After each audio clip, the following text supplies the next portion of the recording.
Hi, everyone. Welcome in.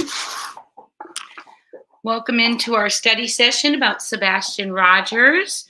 I also have some information from a dear friend from the military regarding special ops and scent dogs. We have a lot to discuss today, and I'm so glad you're here.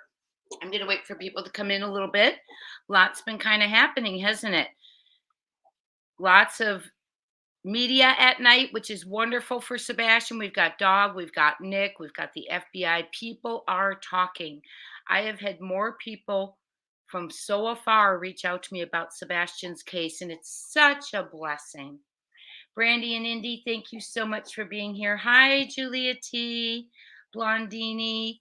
I appreciate you all being here. We do have memberships now. I'm just got them started. I did put a poll in our community tab because I'm wanting to get involved in looking at one cold case together where we really focus on it and jump in. And if you look into my memberships, there's going to be a cold case crew where we get together and we really deep dive on a cold case. So if you have suggestions, go into the poll and add under the comments if you would like are interested in a cold case that I have not put in the poll, or vote on one that I put in, and we'll discuss as a crew which one we want to jump into. I'm going to go ahead and share my screen with you because I have everything that I want us to go into today. We're going to do it through a Canva presentation so I can, wrong one, hold on. So I can go ahead and get your feedback on everything we're talking about. Let me go ahead and share this with you. How is everyone doing today on this Sunday, September 22nd? It's about 1:37 p.m. now. Okay, let me go ahead and get this going here. Oh, I know what I have to do. Hold on, friends. Let me change my screen over there real quick. Let me jump in here. So I do have a very dear friend, family member who is retired military. And they have worked with the Rangers and the special ops. So they had some information. Hi, Robin, welcome in. They had some information for me. He did regarding the dog sense, because Dog the Bounty Hunter, Dog Sense and Dog the Bounty Hunter. Dog the Bounty Hunter had said he was looking into military tactics that could deter a scent dog. Well, I had this conversation yesterday with my dear contact family member, wonderful person. Thank you for serving. And he is also very close friends with some FBI agents that he is going to get in touch with us for our channel and see if he can help us out getting some information or some guidance. So really good news there. It just really feels like everyone is talking about Sebastian. I mean, I'm so delighted, and I want us to keep it going. What I thought we could do in our search for Sebastian is to, oh, thanks, Robin. Thank you so much. I really, really appreciate that you're sharing everything to the Facebook groups. The more, the merrier regarding Sebastian. So I really appreciate all of you. It just seems like everyone's passion is going. It seems like the drama, please, praise God, is dipping down, and we can all start focusing on Sebastian again. So, excuse me. I'm going to share my screen this time. I believe I've got it ready. Yes, I do. Okay. So I am going to start going live more often, definitely on the weekends from now on. The thing of it is, with my work week, by the time I'm done teaching, my voice is tired and I'm tired, but I'm really going to try and integrate it into the work week as well. But weekends, we can expect lives. There we go.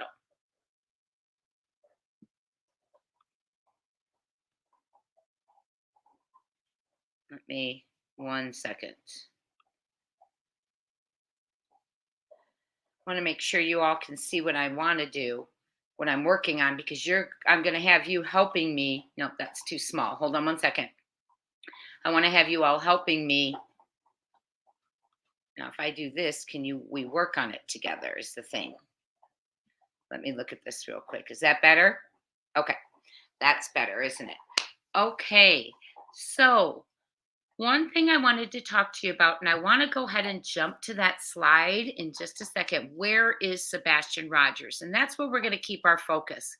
We are going to keep focusing on Sebastian.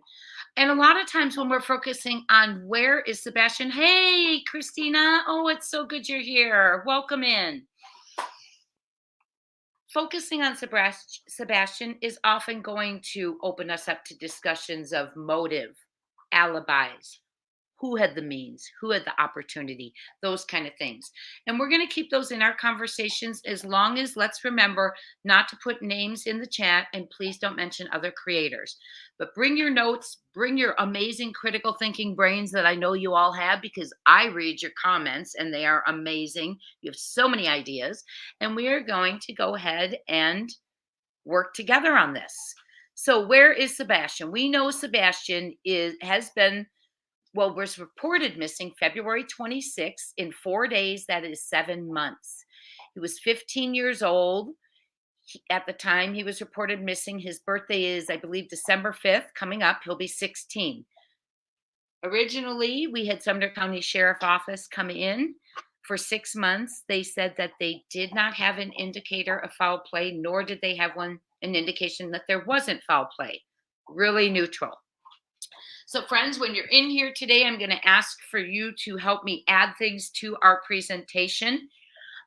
Doesn't mean I'm going to be easy and smooth about it. I'm learning, but we're going to keep this an ongoing document. And when we get together, we're going to keep this like our study session document where we can add our thoughts and our facts that come up and things. So, where is Sebastian? Where is sweet Sebastian? Let me go ahead and switch to the next slide that I want you all to see.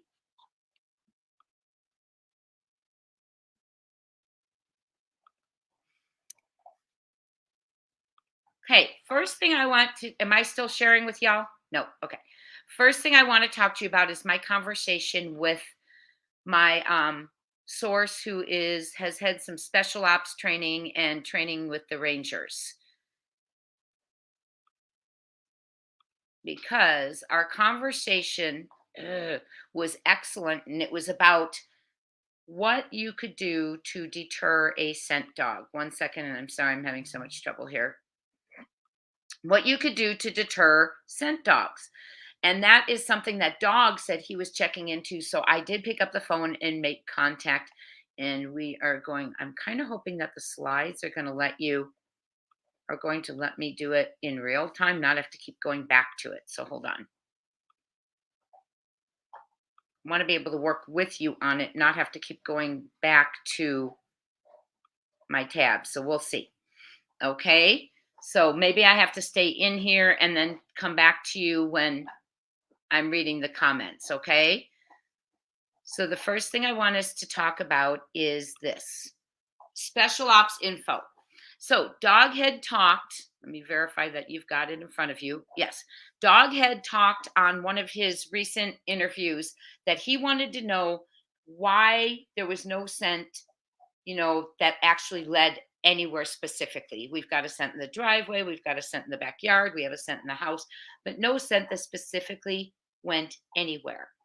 And he was reaching into some military contacts and things like that to see what capabilities there were.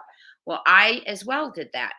And what I did, friends, is I talked to my friend, my military contact who has had some special ops training and training with the Rangers. He said they are absolutely very capable and do have the tactics to throw off a scent so dogs cannot follow it.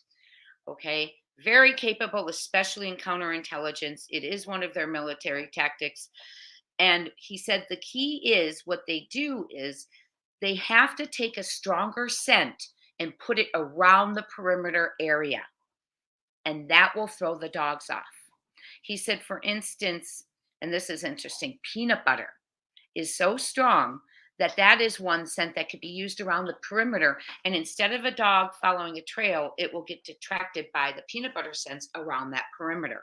Drug cartels, he said, is what they will often wrap their drugs in peanut butter, also coffee, in order to keep the dogs away from the scent. Let me see if I switch now, if I can just get it over there. Okay. So that's really interesting. So taking a stronger scent around the perimeter will indeed throw a dog off. Let me come back to you all because I want to keep coming back to you all so I can see what you're saying, what you're doing.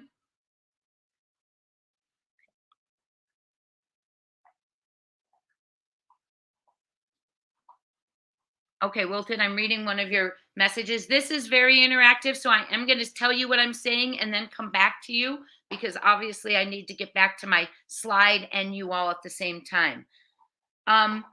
Wilted lettuce, what you're saying there is something that crossed my mind, and I would like to address it in the simplest way I can. Dog had mentioned that there was and I'm bouncing off your comment, Wilted. So, Dog had mentioned that there was a photograph of our dear Sebastian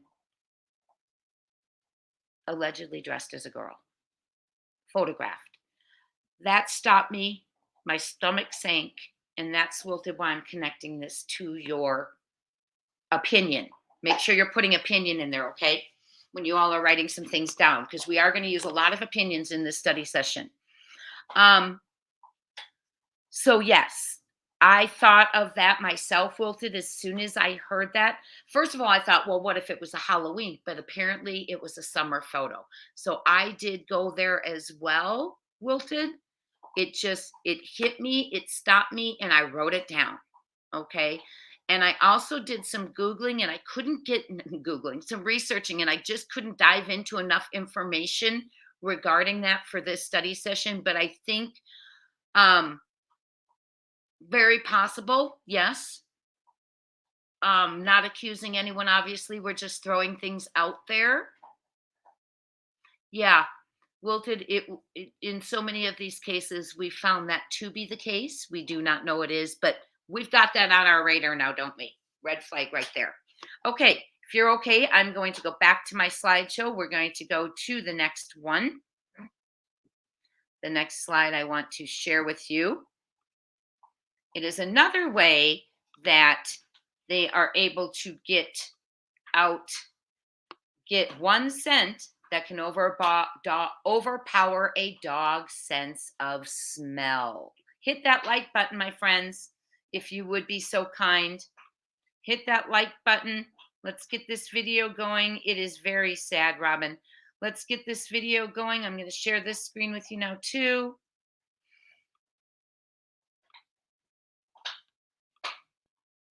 Okay, so another way that it can be done, let me go back in there, sorry. Another way that it can be done is bleach. So bleach is one such scent that can overpower a dog's sense of smell, causing them to lose it completely. That is another tactic. Remember, you put it around the perimeter, and it has to be a scent that is stronger and will overpower. How did he say it? He said it has to be a scent that will overpower the other scent. Well, bleach is such a scent that overpowers the dog's sense of smell. They completely lose it, and it leaves them unable to process other scents around them. So even though they have lost their sense, still it's their primary sense, they're still attempt to rely on it, but they lose their ability to process other scents around them.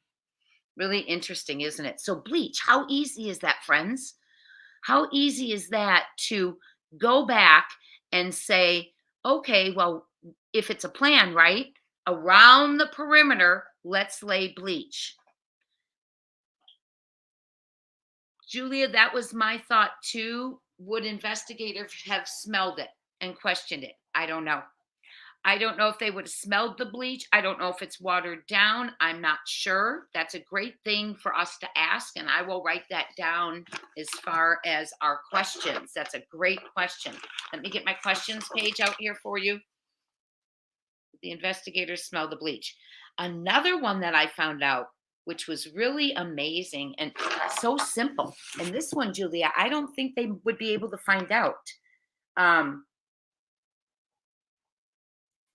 Is cayenne pepper. Cayenne pepper was used back in the day with slaves when they were trying to run away and they did not want the dogs to follow them. So that is another way that cayenne pepper is allowed to be used. Hi, Sandy. How are you?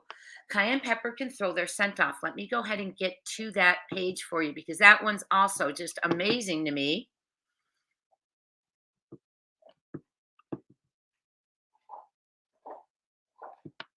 Okay. So cayenne pepper leads the dogs to lose their sense of smell for at least 20 minutes. Losing their sense of smell for at least 20 minutes. Also, coffee grounds, sunscreen, citrus smells, and deer urine will all help cover up scent and throw a dog off. Okay, so that could be the very reason that we have no scent going in any particular direction.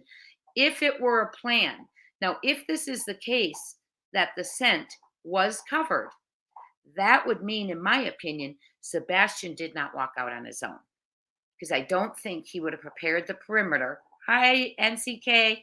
I don't think he would have prepared the perimeter to throw off the scent dogs, correct?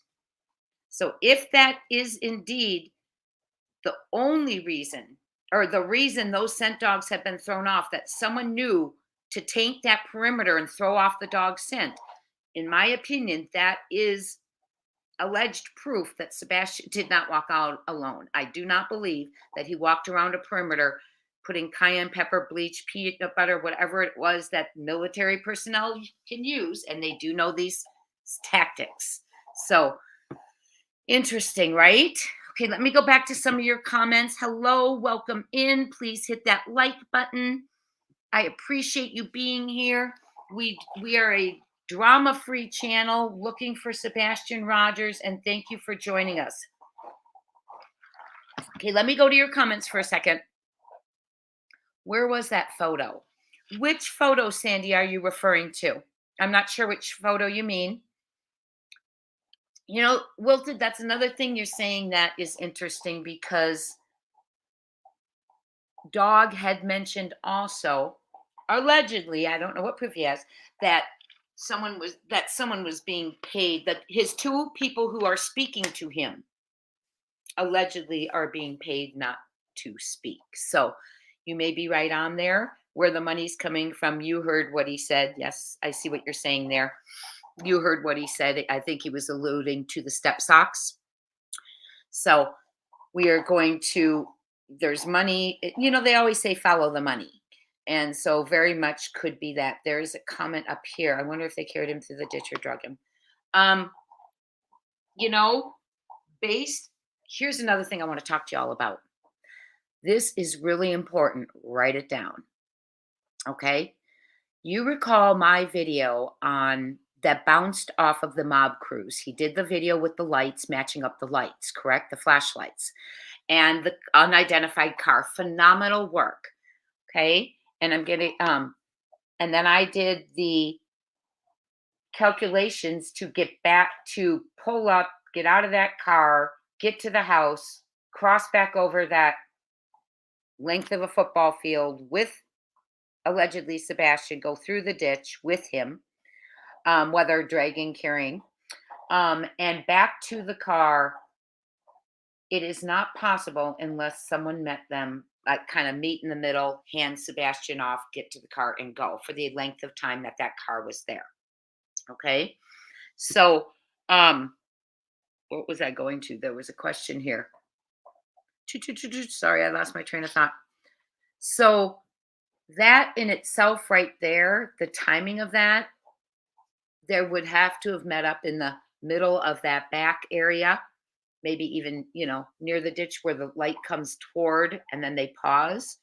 So I just don't think that it's possible for it not to have been coordinated and someone coming from that area where we saw them go back to at the end of the flashlight scene in order to deliver Sebastian. There was no time to get into the house, which was fully locked up, relock that house, pause and have Sebastian relock that house if that's what they were thinking. It just, the time is not there. In my opinion, it's a pull up.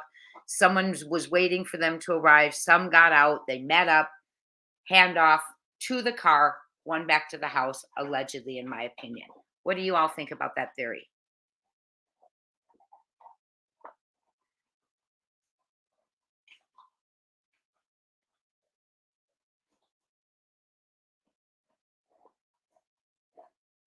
I'm looking at your comments right now. Robin, I don't know what they found in the backyard, but I do know CSI allegedly was back there 11 times. There's people who do have photos of that. So whether, I mean, 11 times is quite extensive. So whatever they were looking for, were they looking? Did they find something? I'm not sure. But 11 times is definitely, in my opinion, quite extensive. Wilted lettuce, I think the flashlight video is the only piece of evidence also. And I find it interesting that it's being, poo-pooed as a trash truck because it is the only activity around that boy's house the night he went missing. And to me, there is no coincidence in crime like that. So I do believe that allegedly it was a planned take. I do. The only other thought I can tell you is Sebastian tried to meet up with someone, but then we would have Sebastian sent because he would have left the house and met up with that car. And possibly that would, it could have allegedly been Sebastian walking and meeting someone, but we would have had sense from the house all the way to where he got in that car. Okay, so here is the thing that I wanted to tell you about. The mob. His video bounces right off of, once he makes the alignment of the flashlights. He then compares the flashlight path to the narrative that Stepfoot said out loud the path the dogs took from the house, back through the side, in the backyard, across the neighbor's yard, up to Kellen. Stop there for a second. If that is not an accurate scent, this is where I have a problem. I want verification that that trail was actually tracked just like that. And here is why. Because the narrative of the dog trail that Stepfoot talks about is the exact match of the flashlight path. So think about this. If we find out that indeed is not true, not accurate, misleading, that the dogs went between the house, through the backyard, cut across the neighbor's yard, and went up to Kellen, and then the scent stopped. If that is not true, then you tell me, how did Stepfoot give the exact path of the flashlights if there was no scent that he was really talking about? Are you following me? So if there really wasn't a scent trail tracked by dogs through the yards, then through the backyard, cutting across the neighbor's yard, in between, going to Kellen, getting in a car, if that is not true, that did not happen, then how was the exact direction of the flashlights narrated by Stepfoot if he wasn't narrating a path the dogs took? Think about that. And I'm going to look at your comments for a second.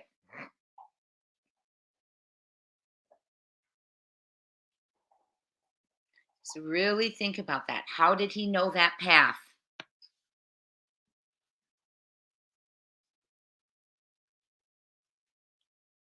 Occam's razor. I did a video on that. The simplest form, the simplest idea is often the most correct. So what to you, Wilted, is the simplest idea?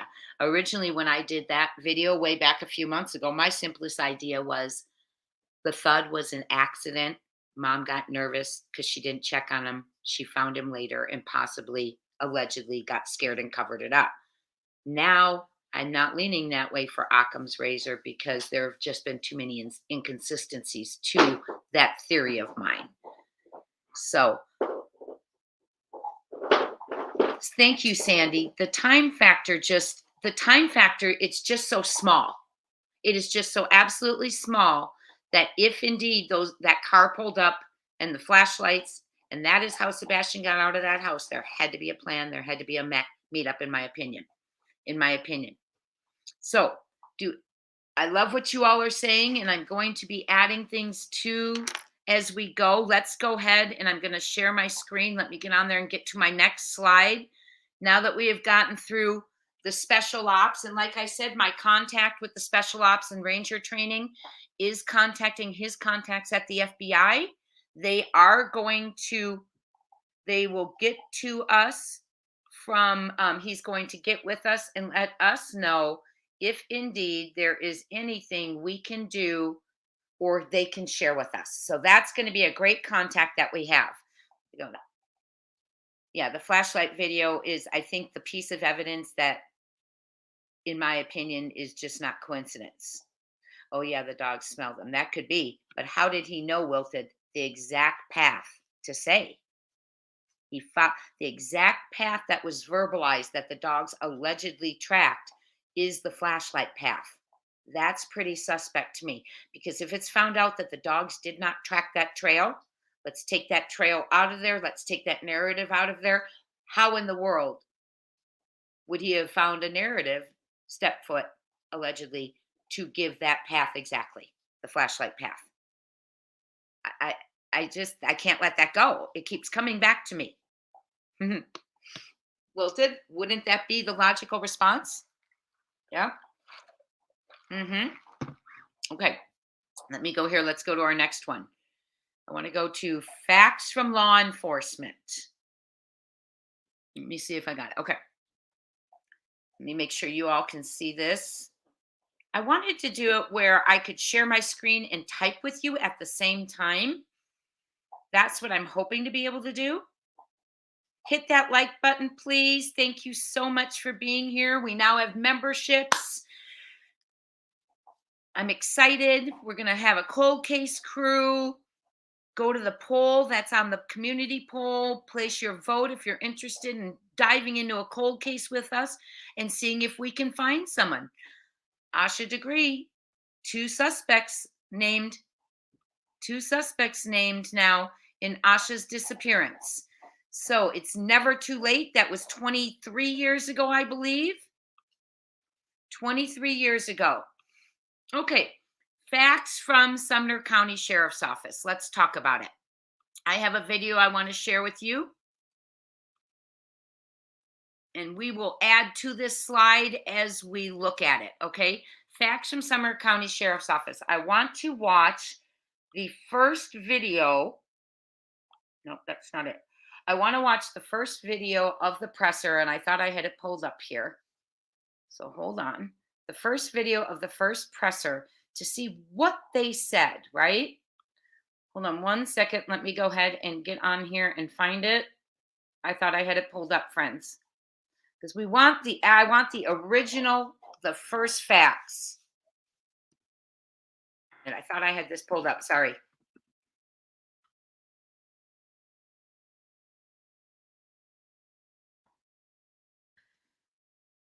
Because I think those first facts, those first hours, like for instance, we learned, here's one right here. It's 5 months ago. Okay, here we go.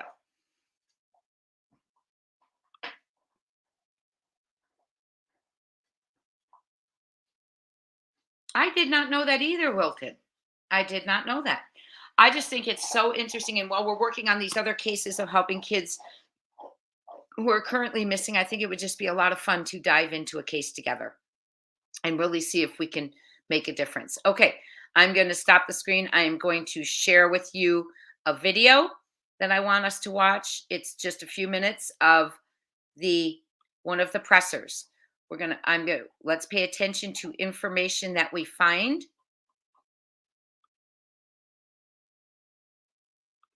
Information that we may not have necessarily paid attention to before. Sorry. Okay. That's really interesting. I did not know that. I did not know that, Wilton. Okay, I'm presenting. I'm very sorry.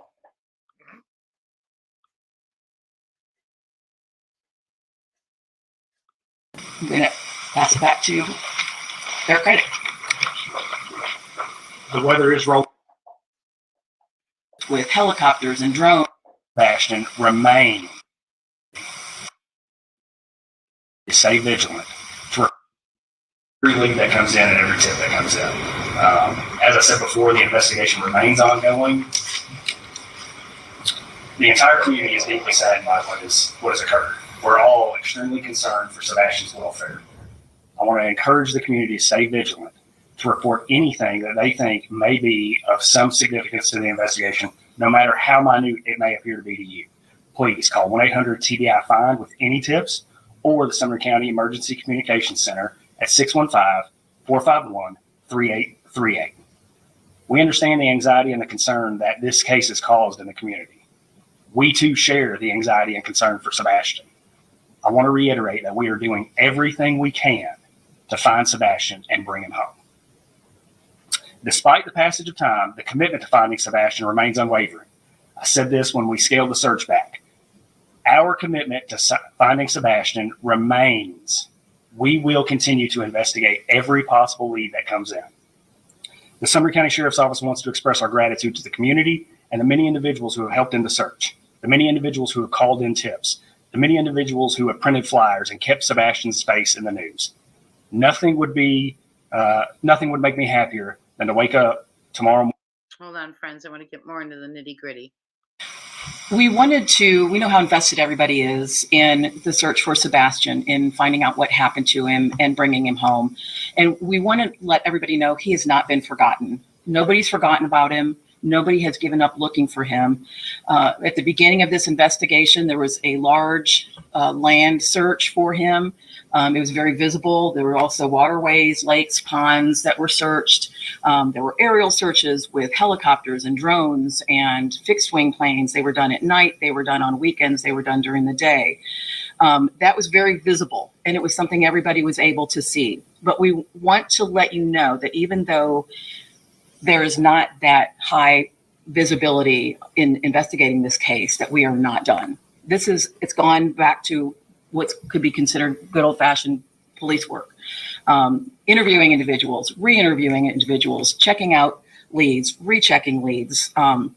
We have been working with other law enforcement agencies who have had, in other jurisdictions, who have perhaps had some complex cases of their own that they have worked on to get tips from them.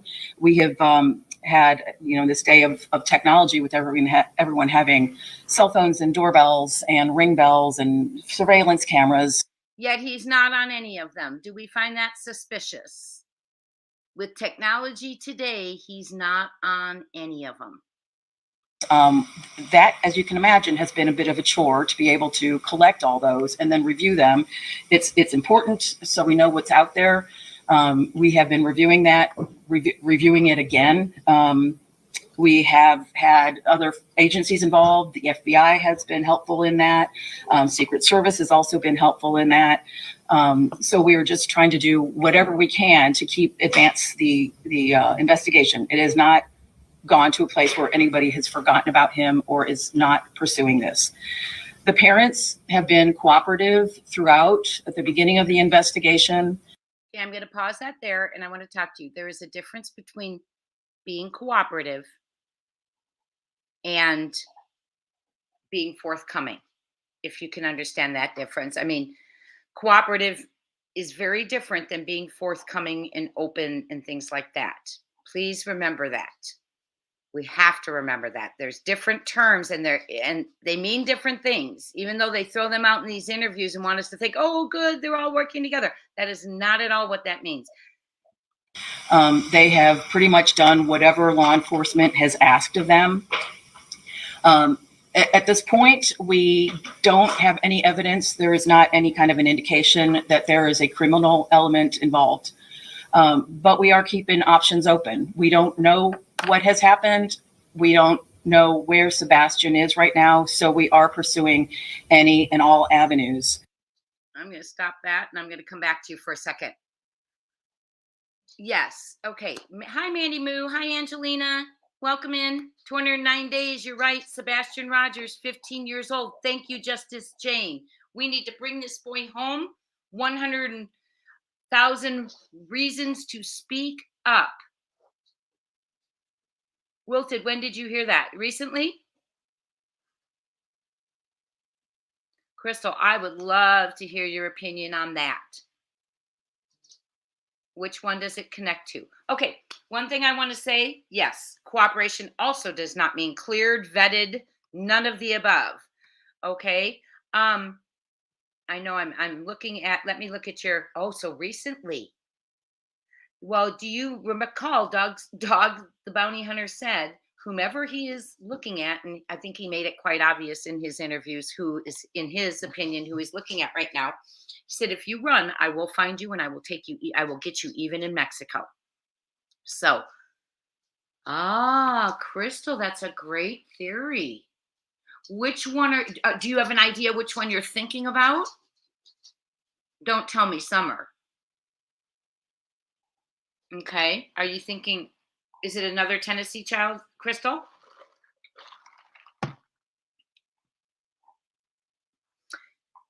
Angelina, which interview would you like me to go over with Katie? I'm happy to pull up any of them. Oh my goodness, Wilted.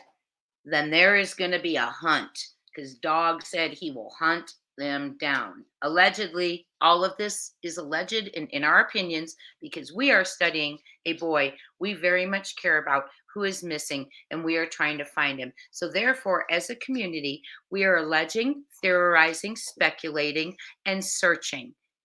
Thank you so much and join us for our entertainment purposes. Yes, whoever barks gets the first bone. Whoever talks walks, possibly. There is the death penalty. Angelina, if you can tell me which interview you want with Katie that she does with the media. Are you going to go over the interview with Katie that she does with the media? Just Katie. Are you talking about the one that was on? She did one by herself without Chris. I do recall she did one on, oh goodness, what is that television show? Oh goodness. Yes, I do recall. I'm trying to think of the name of it. I can search for it in a second. Does anyone remember Katie's first interview? She stated, I woke him up and he was gone. Was that Duchess, Mandy Moo?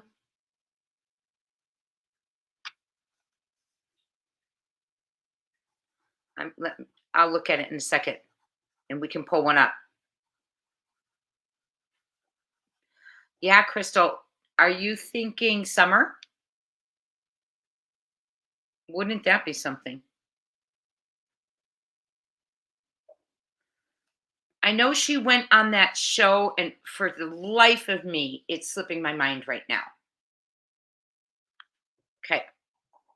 Crystal, if you want to drop in the comments if it is Summer. By the way, Summer and Rose Bly did rise to the top in our last poll about other cases we want to bring in. So we are going to be bringing in Summer and Rose shortly. Also, Donna Adelson trial. I brushed up on that case for some of you. Okay, it was Duchess. Yes, I can try and get in on there. I can try and do that. I did not realize that she was on there without Stepfoot. I thought Stepfoot was on there. That's okay. I say Stepfoot, Step Socks. That's what I say. I've changed from initials, so I'm doing my best. Summer, huh? Crystal Summer? Wow. If you're Crystal, give me a thumbs up if you're referring to Summer, because if you are, then we need to go back to one of my old videos about Summer if you're saying that allegedly there could be a connection, because then we need to go back to one of my old videos regarding Summer and TBI. So give me a thumbs up if that's what you're talking about. Then I'm going to make a note too about that video, because that would need to come back in. Yeah, I thought KP was with, or I thought K was with Stepfoot in those. So she went on, oh, what is that? Not, is it Reels? Was it on Reels where she went on by herself?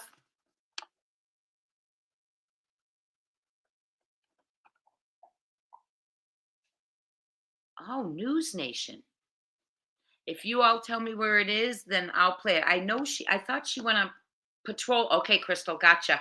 Then we have something I need to show you all. And since you all voted Summer's case, that'll be the first thing I jump in with. And so look for that. I'm not sure when, coming up in next videos, hit your notification bell, because that is something that I have that they have taken down. I believe they've kept it down, because last time I checked, it was not on their site anymore, but I have it. So, okay, let's keep going. I want to keep going on because I want your ideas of what I should be adding to this presentation. So 1 second, let me stop the screen here. The reason I brought her up and I wanted you to see this was for one reason. Okay, Wilton, we'll get back to that. I also want to ask you guys about a property that I know about in Gallatin. Okay. The reason I brought this presser in with this person from TBI is when you have an Amber Alert, there is such a thing, and I've mentioned to you that I was going to do a video on this, and I have not done this yet. When you have an Amber Alert, there is something called an Amber Alert field guide.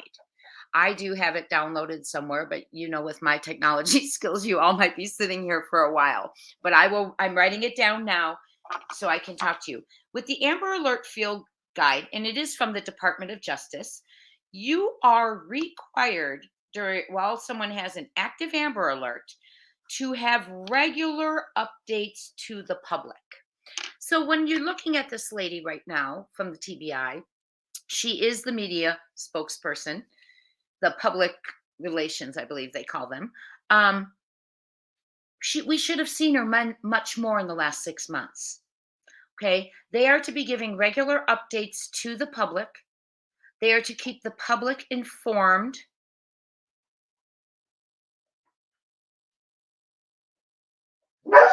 Oh, sorry guys, my doggies. Hold on. You've seen pictures of my doodles. Hold on. I apologize.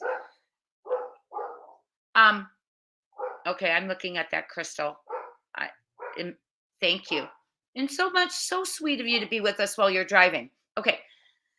Thank you, all of you, for being here, for your support. So we should be getting regular updates. It is from the Department of Justice, the Amber Alert Field Guide, keeping the public informed regularly. That has not occurred. Okay. My point to you is this woman should be filling us with information, providing us with information. And it says right in there, and I will bring it forth and show it to you guys in another video, that they also are just supposed to be doing updates to keep the awareness raised about the child. So even if there isn't new information, they're supposed to be getting in front of the camera talking about this child. That has not been happening. So it hasn't been happening, and I wanted to draw that to your attention before I stop the screen. It's the Amber Alert Field Guide put out by the Department of Justice, and we will go over that at another time as well. So, facts from TBI and law enforcement. The reason I have that up here is, what do we have, right? What do we have? So I want to see if I work on this right now. If I write on this, can you see it, is what I want to know. Hold on 1 second. If I'm writing on this, can you see it? No, because I'm not sharing my screen. Hold on. I'm going to share my screen, and I'm going to try and write on my, okay. So can you see this now? No. Okay. Let's see. Text. We have alibis. Should be able to see what I'm doing. Alibis. Okay. In my opinion, we have one alibi that is verified. Jen Coffendaffer, former FBI agent, has verified Seth's alibi from his workplace. Okay. And that is the only alibi that I am aware of that has been verified. The reason I do not bring up Stepfoot's alibi is number one, his alibi, he said, started at 5:15, 5:30 in the morning, correct? Well, if your alibi starts at, good luck getting them to update. Yeah. If your alibi starts at 5:15 in the morning, that's wonderful. However, we need an alibi that goes from like 6:30 p.m. Sunday night, the February 25th to 6 a.m. on the 26th. Now, Seth's alibi, he started work at 7 p.m., which means, and Sebastian left dinner around 6:30. That obviously would not have given Seth time to be in Hendersonville, get him, take him back to wherever he was taking him, and be at work by 7 p.m. Okay, and he was there till 7:05 a.m. Now, Stepfoot's alibi, like he said, oh, I was at work at 5:15. We haven't seen that verified. Hi, Angelina. I'm using Canva. Canva. We haven't seen Stepfoot's verified. And so, and it's, he said 5:15 on. Well, where in the world were we from 6:30 p.m. on the 25th to 5:15 a.m.? And then that 5:15 a.m., as we know, is a little questionable because they weren't opening and having people in the cranes till 7 is what I heard. You bet, Angelina. It is free to use. I have the Pro, which I pay a little bit for, but it is free and there is so much to use. You don't even have to have the Pro. There just happened to be an emoji or two I wanted in Pro. A couple of little things like that.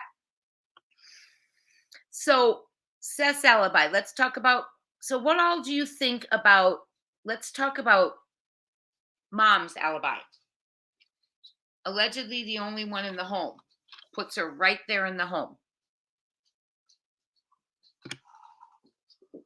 Yes, I use Google Docs during my research all the time. That's what all of my notes are in for all of the cases, is in Google Docs. So let's talk about alibis.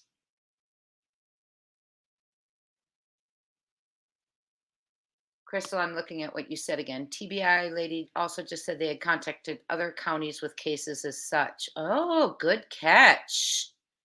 Good catch. Good catch.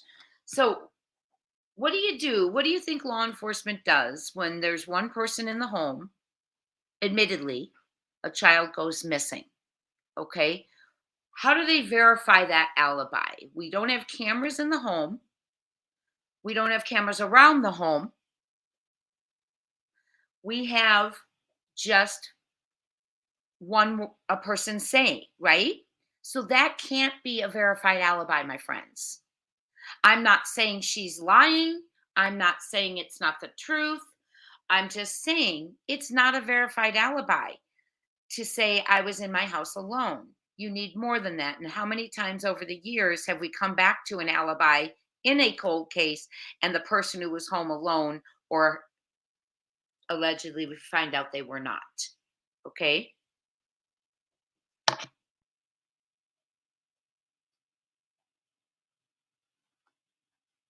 Crystal, your point about CPS is a very valid point, and I do have a family member who works with CPS in the state of, was working with CPS in the state of Texas. She's now a stay-at-home mommy. But I will talk to her about how that impedes on the investigation. I have a big family. So we've got our military special ops connection. He's getting a hold of his dear friend that he grew up with and interacts with in the FBI to see if they can help us out in any way, what they are able to tell us, which I think is going to be so cool. I'm waiting for a call back. It may actually come during this live. If it does come during this live, I'll just put you on hold for a second and you all can chat amongst each other. And I want to thank you so much. You're being kind, polite, you're thinking. That's what we're here for. I really appreciate. I know we all come to this table right now with our opinions. We've watched the circus for 6 months, and Sebastian deserves more than a circus. So I really appreciate you all being here. Hi, Carl. Oh my gosh, haven't seen you in ages.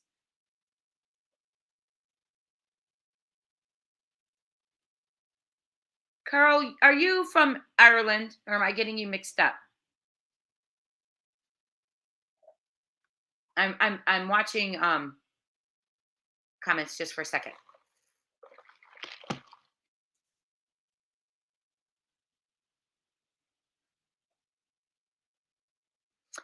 Cooking, that's a great point. I want to show it. Furthermore, in my opinion, thank you so much for putting that in there. I feel like the more that is being told of what Dog and Nick's strategy is, the opportunity is given to jump to cover it. I wonder if cooking, that is a strategy in itself, is to watch the moves to cover it. What do you think? Dog has hunted 10,000 people. And by the way, people are saying he's never found a. Oh, okay, Carl. Sorry, I did have you mixed up. Welcome in. Thank you so much for being here. Dog had said that. Sorry, I'm getting distracted.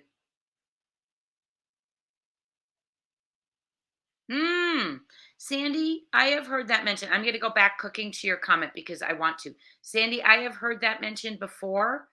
And you know what? That's so illegal. They couldn't. They would have to disclose to law enforcement, have a plan with law enforcement, or they would be using. Think of all the money law enforcement and resources have put towards this search for just CPS to say, "Oh, we've got him." So I really think that would have. They don't do that. It would be illegal. And if they were doing that for safety reasons, LE law enforcement would be appraised of the situation. What do you think? Okay, cooking, back to it. That could be their strategy. Dog has found children, by the way. People are saying he's never found missing children. He's found over 10,000 people. So I wonder if putting out a little bit enough is to watch to see who moves to cover, who makes a move. What do you guys think about that? Yes, very risky. What do you think about that? So we're watching too, aren't we? But alibis, LE has not verified Seth's alibi. Someone put that in the comments. You are absolutely correct. Former FBI agent Jen Coffindaffer has verified his alibi. So we have not, with a time, well, I know another channel. Thank you. He does great work. I don't watch many, but I do watch him. He has I don't have time to watch many. I try and get on as quick as I can. He has put out a time card of Seth's also. Okay. I would love to see a time card from St. Jude's. I really would. But as far as mom, it's her word. She's put herself in that house alone with the victim. Okay. Where we can go from there, I'm not sure, other than there's no footage in the house. There's no footage around the house. The house was locked. Hi, Ginger Girl. I'm so glad you're here.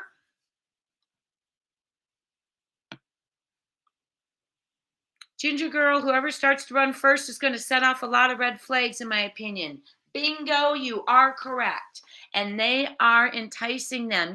Nick's been rattling cages. That's what his job is. He's there to turn up the heat. Dog is mentioned. Talk so you can walk. With the death penalty being in Tennessee. You're making dinner? Yum. What time should I be there? Oh, goodness. Now that my mom went and lived, we had to move her into assisted living about a year ago, and her health has declined. She's now in nursing, but I was taking care of her, and cooking for her every night. And we were just I was just talking about that with her this morning. I wanted to make a stuffed pork chop this morning, and that's one of her favorites, with sauerkraut and fried potatoes. And I thought, you know what? No, I'm just not going to do it because it's just not the same not having her here. So making dinner's a whole different thing now, Ginger Girl, for me. It's not as fun to make it for yourself, you know? So, and yes, whoever starts to run is going to set off a lot of red flags immediately. I think they're watching. I think they're waiting. One thing Doug did say is they do know there are two people involved. Now, how he knows that, what proof he has. Oh, thank you, Julia. Thank you so much. I always love doing cases with you. You always take me back to sweet Michael Vaughn, which I want to jump into his case too and show you guys footage from when I was boots on the ground out there. Some of it, go back and we'll revisit that case. But thank you, Julia. Love having you here. Just absolutely always love having you here. One of my longtime subscribers, one of the OGs. So just really, really good. I'm really going to be coming on live more. I enjoyed the interaction with you all. Weekends is when that'll be happening for now. All of my school breaks. I have fall break coming up next month. And then I have another break in November. And then a couple weeks in December, I'll be doing a lot of lives during the week then as well. So let's go back to the slideshow. So we've discussed alibis. Is there anything anyone wants me to put on the alibi document that I don't? Right now, I just have Seth's alibi as verified. What should I put in there?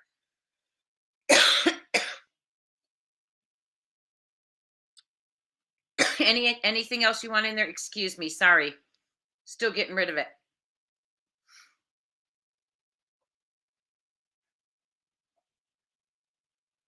Yes, Mandy. You guys are so good. You're getting ahead of me. And I'm going to put this up there too. I'm going to put this up there. I noticed that. And if you missed it, did I play it, you guys? Did I play? I think I played that on my last video. Dog the Bounty Hunter. Thank you, Mandy Moo, for the reminder. Dog the Bounty Hunter said he allegedly has cameras. I'm going to cough again. Hold on. Excuse me. Excuse me. He has footage. There is new footage. Yes, I did play it. My last video, I think, was new footage, or last video or two. New footage of, not Sebastian, but new footage of people who say they were somewhere where they were somewhere at a certain time and they were not, and individuals who saying they were at certain places and were not.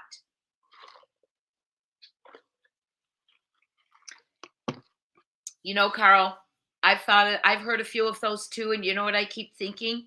We've all been on this for over 6 months, and he's jumping in month 6.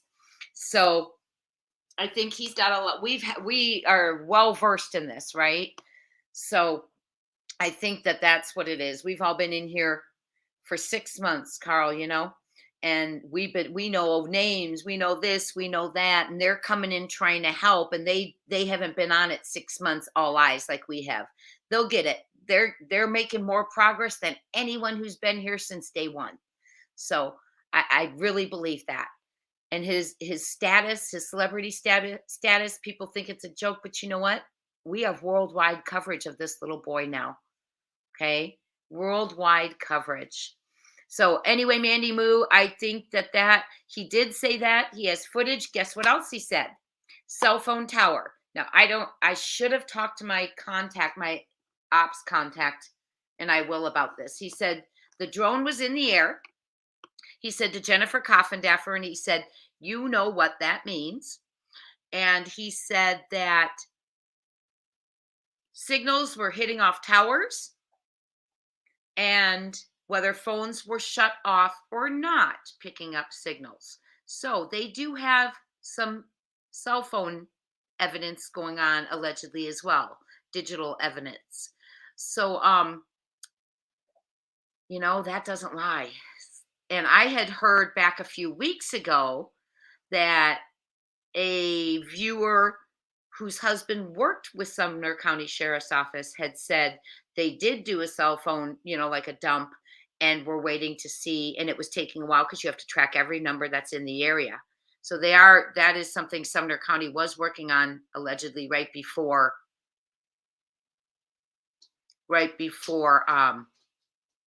Dog and all of them in the FBI reward. Well, welcome in, Carl. I'm so glad you found the channel. NCK, yes, green hearts for Sebastian. Green hearts. We are going to go back. I'm going to stop this screen and we are going to go back. And if anyone can remember the interview with just K alone, I thought it was on Reels. Let me know and I will pull it up for you because I know someone was asking for that. And I'm going to go over here real quick. Hold on to the next information.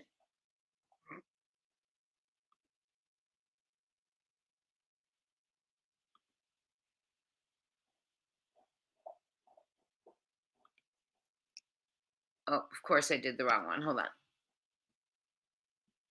Sorry, guys. So we are going to go next to the timeline. What is verified, which we know isn't much, right? Let me share that screen with you. So I wish I knew how to just keep the slideshow going throughout so I could interact and not have to keep going back and forth. But we will find out. Okay. Timeline. Here's what I have, friends. I have that. Can you all see that when I take it down like that? Or do I need to enlarge? Let me enlarge it for you. There. Can you see it better? There we go. Here's what I have for timeline. True crime for you. Hello. Thank you so much for still hanging in there. Hi, Bella. Well, Bella, I don't know. I hope any one of them does something to find him. The more we have working on it, in my opinion, the better. So for timeline, right? I wouldn't discourage anyone on coming into the case because the more the merrier, right?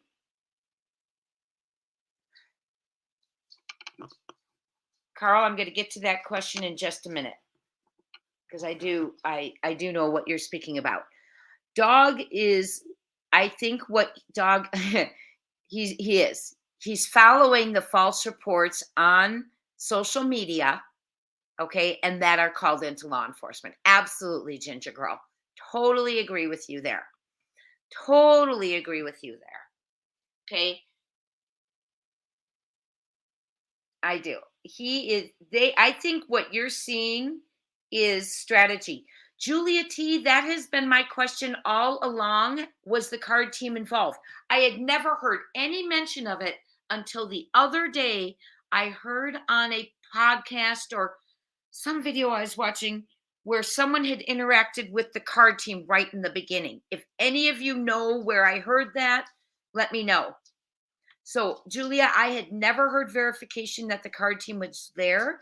And my thinking, Julia, was, well, that's because they treated it as a runaway in the beginning for the first few days. Okay. But then quite recently, I heard someone saying he even spoke to the card team early on at the time. So I want verification of the card team too. I want to know if they were there. My opinion is they were not there those first 48 hours.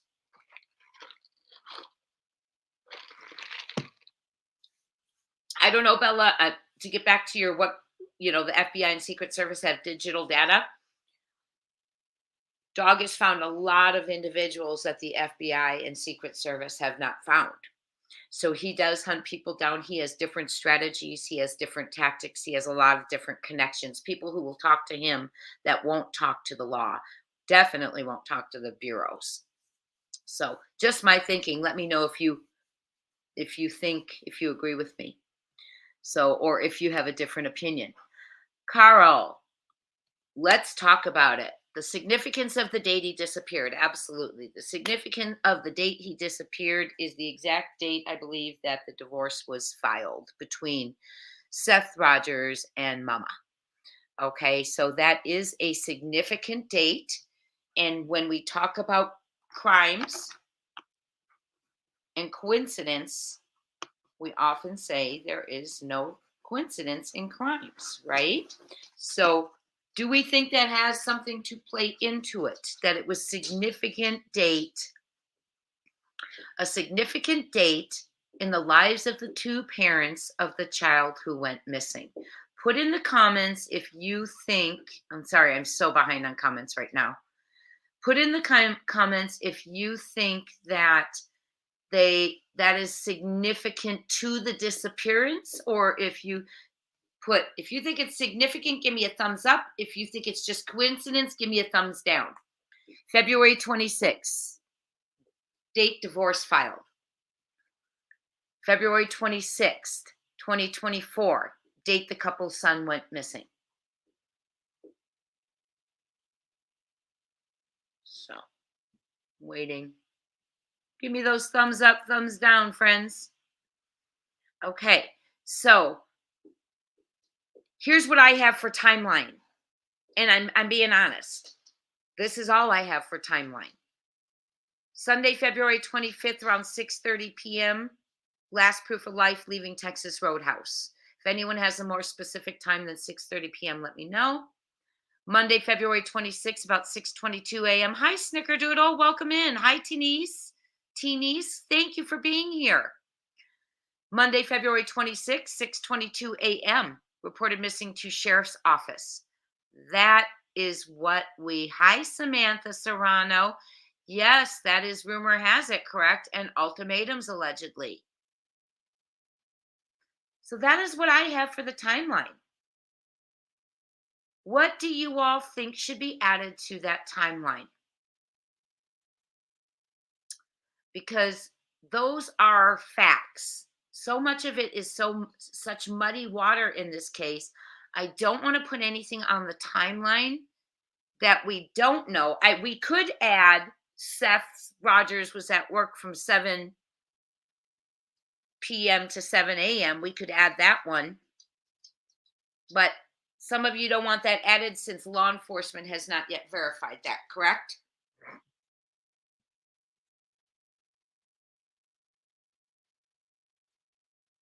Yeah, I think Dog has his strategies. I really do. I think, yes. Samantha, that is something that disturbs me a lot. And we're talking about the CPS case. Because I'm going to talk to you about something. And actually, I would love to put that on the timeline, on a different timeline from the day. But let's talk about that for a second. The CPS, okay? Thank you, Sandy. Appreciate it. Thumbs up. Okay, got it. It is really sad. I want to talk about the CPS case for a minute. And I also want to talk about the landfill. Because before I get to CPS, let me talk about the landfill real quick, if you don't mind, Samantha. And I will put your comment up, my friend, just so I don't forget to address it, okay? Okay, Carl, I can get you there. I can get you there on that. Carl, the only reason I myself was relying on that one is because it came from a former FBI agent coming from a jail, government office. Ooh, you all have the best information. I love you all so much. Okay, wonderful. Okay, we're going to get back to CPS really quick. The thing that concerns me is this. As you know, I'm a teacher. As you know, we're mandatory reporters. Okay. There was a mandatory report. Allegedly, there was CPS visit end of January. You know, maybe we can do a separate slide. I will add a separate slide for CPS, okay? CPS end of January. I want to say the 24th or the 25th, okay? However, it is rumored that first weekend in February, Stepfoot was home, right? He was still home at his home. He was home at his home. And during dinner, during that first weekend, the first 5 days of February, CPS came knocking at the door during dinner. And it was someone who allegedly they had before. Remember this story? They had before. Okay. And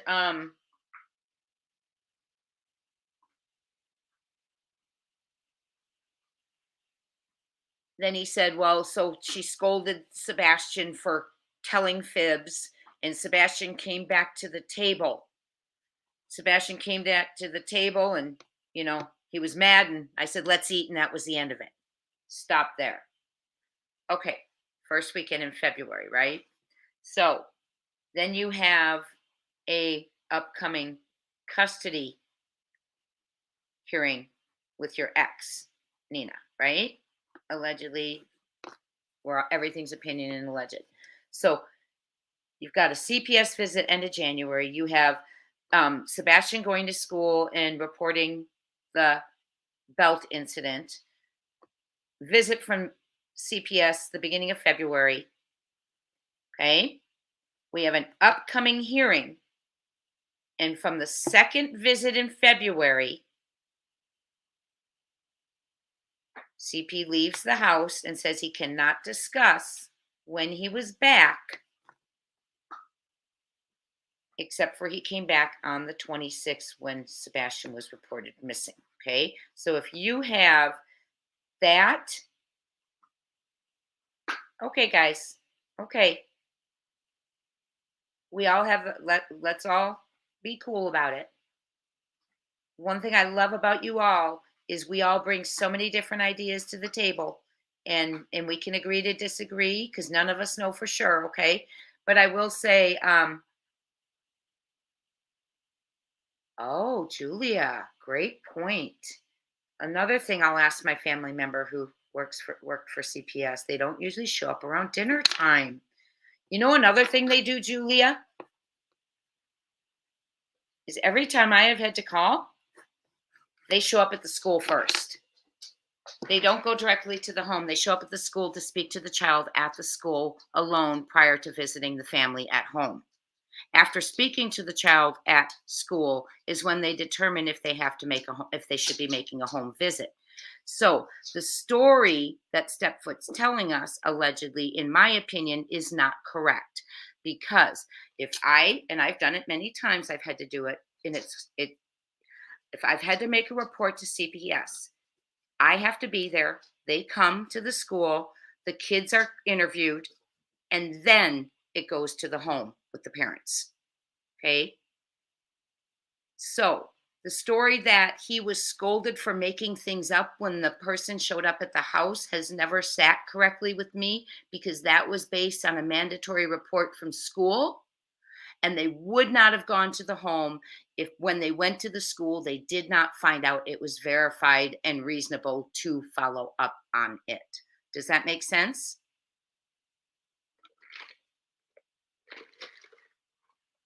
What's not true, Malcho?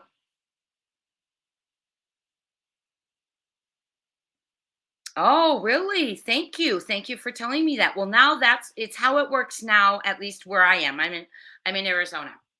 When we call, when we report, they come to the school, they talk to the children away from the home and the parents.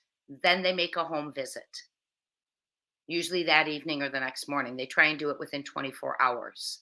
So to say she showed up to scold him, showed up, and as soon as Stepfoot said, oh, hey, and they talked, and oh yeah, it's no big deal. Oh, you are? Samantha, awesome. I'm writing it down.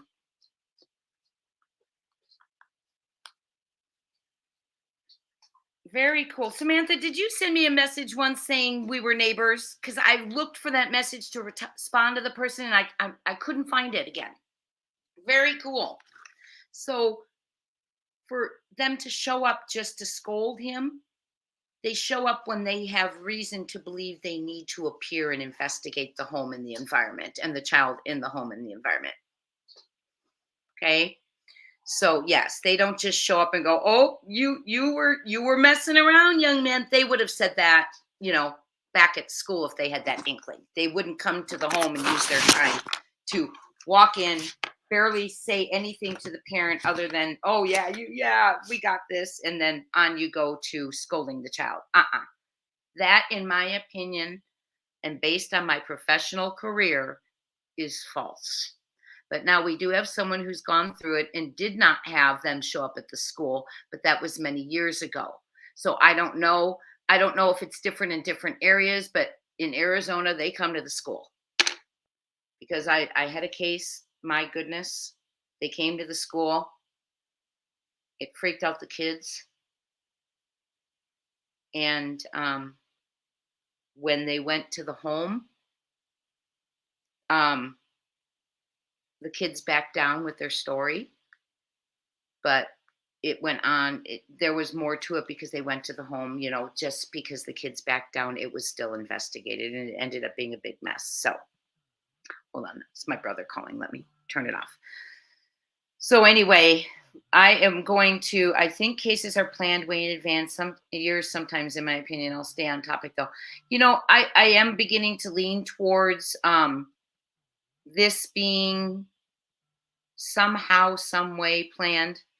And if we look at the CPS, we're going to put a CPS card in our ongoing study document, because let's get back to CPS. January 24th, 25th, we have a mandatory report at school. The first weekend in February, CP leave or step foot leaves, goes to Memphis, says he's not allowed to discuss the dates he visited, if any, in February. And the next time that he came home was the day Sebastian was reported missing. Okay. Well, then he has an upcoming custody hearing, allegedly with Nina, makes a call, says it needs to be delayed. Okay. And all of that going on during this time. And I think that it is, again, would it be coincidence or relevant? What do you think? Coincidence or relevant, right? Coincidence or relevant? Yeah, he leaves February 5th, right? So from February, and that's right after this occurrence occurred with the dinner visit, which I'm sorry, I'm telling you, it doesn't work that way. Okay. But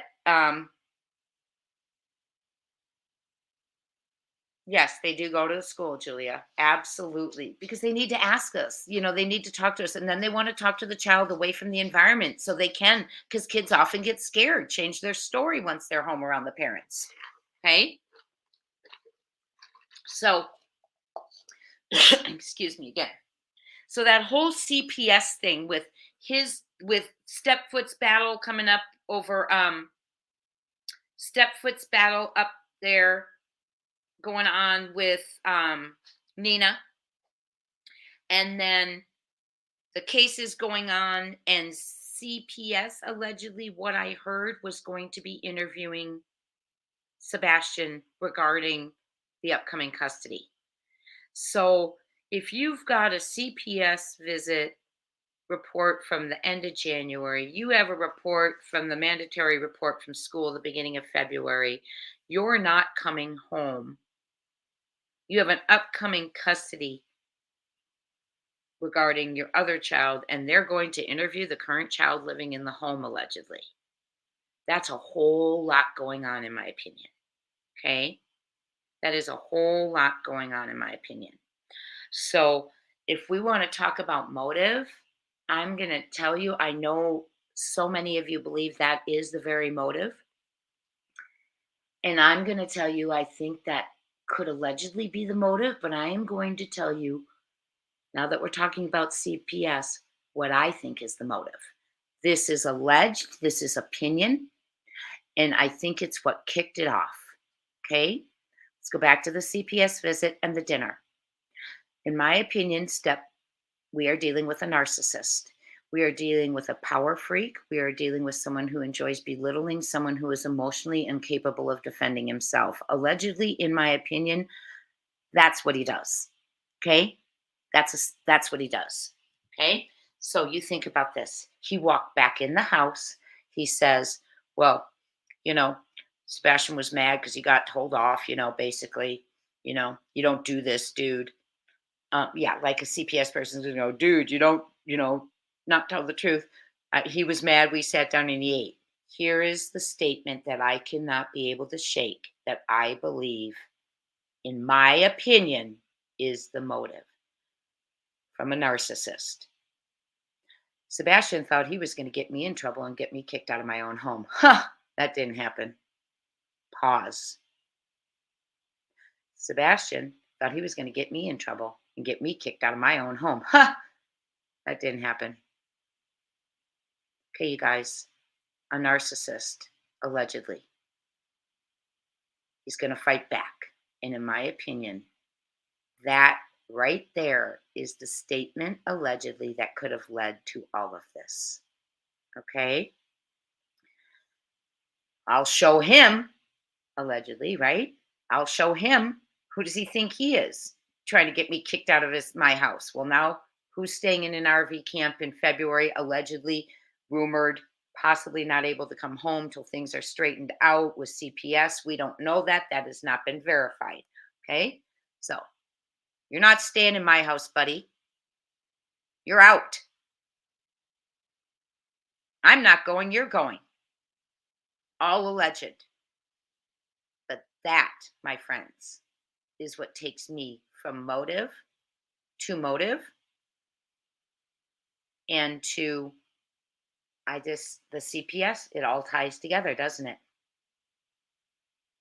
But I think that is the most, the statement rubs me the wrong way in so many ways because the child's missing, number one. So to talk negatively, oh, you thought you were going to do that to me. Ha, didn't happen. You don't talk to people who are gone like that, right?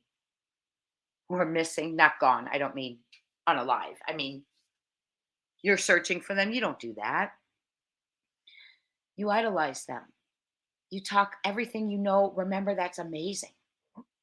Not that way. Carl, let's drop it.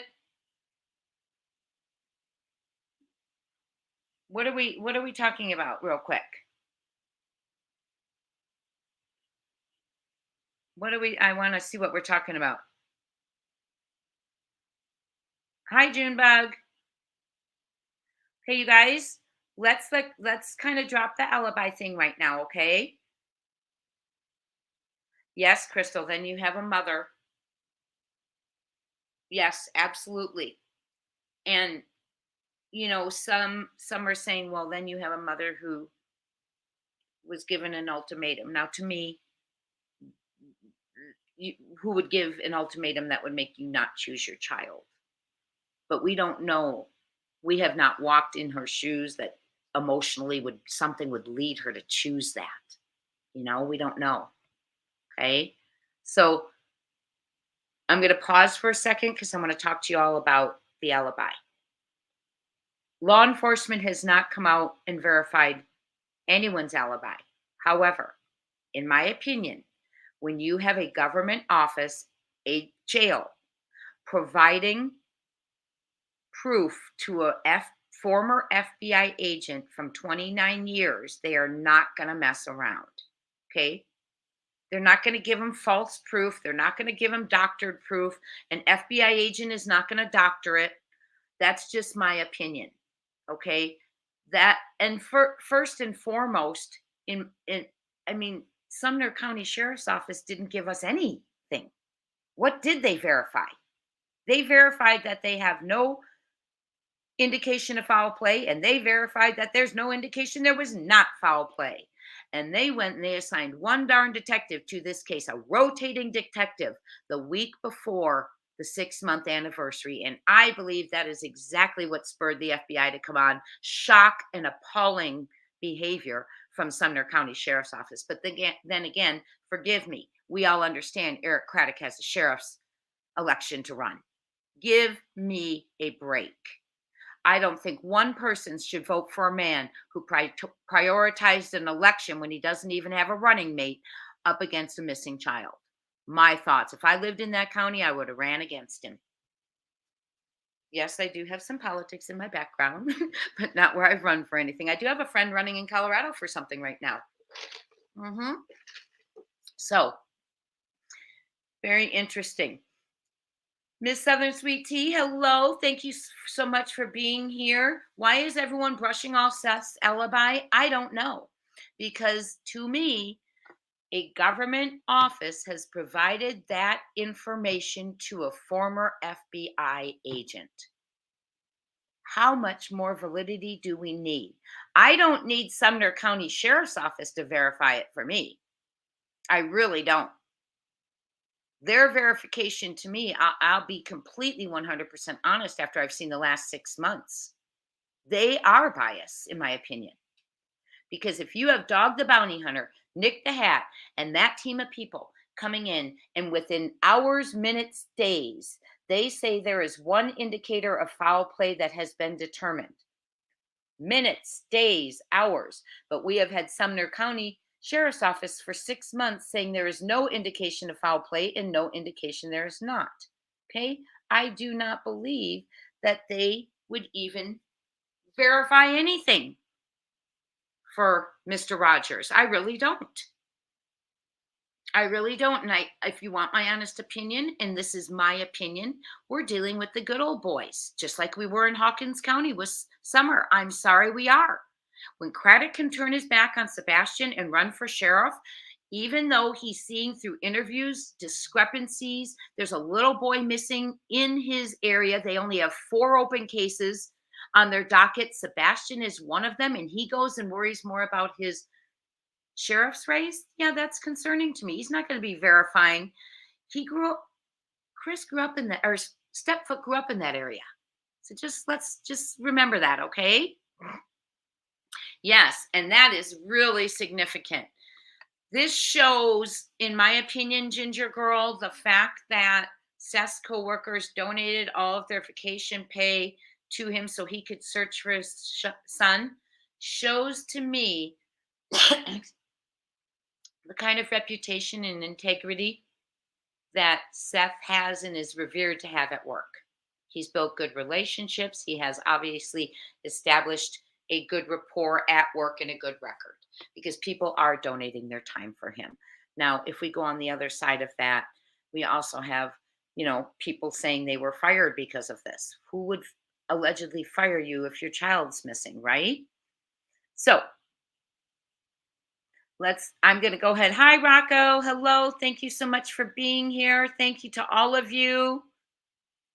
Thank you so much for coming in. Please hit that like button, spread the word. We're doing a study session right now for Sebastian Wayne Drake Rogers. What we have on the timeline is Last Proof of Life, Texas Roadhouse, around 6:30 p.m. February 25th, and then called to be reported missing to the sheriff's office, 6:22 a.m. And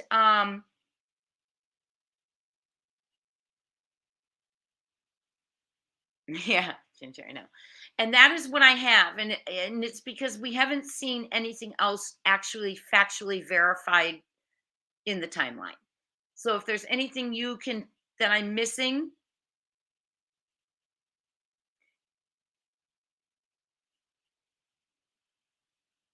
Carl, what's wrong? I don't know what you're referring to, but you have a good day too.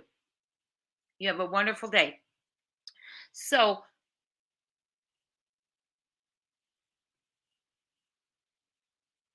I believe Dog is doing his own investigating. I believe Dog and Nik are out there, not out there. They are doing it. They have boots on the ground. I'm not sure what you mean, Carl, about an echo chamber, but I sure hope you have a good day too and come back sometime.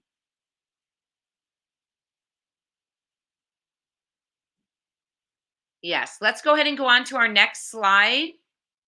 I'm going to stop the screen here. I'm going to go into my next slide real quick so we can discuss the medications.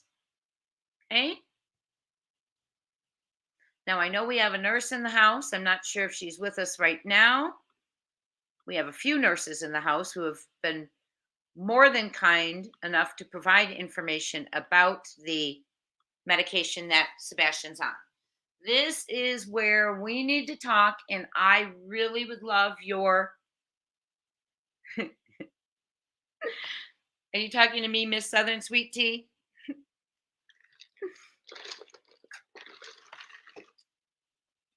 I really appreciate all of you. I love interacting. Like I said, weekends are going to be my time for live shows. Hi, Joanne. Welcome in. I'm not sure what's going on that you all are. Joanne, I'm not sure what's going on, but if you all can let me know.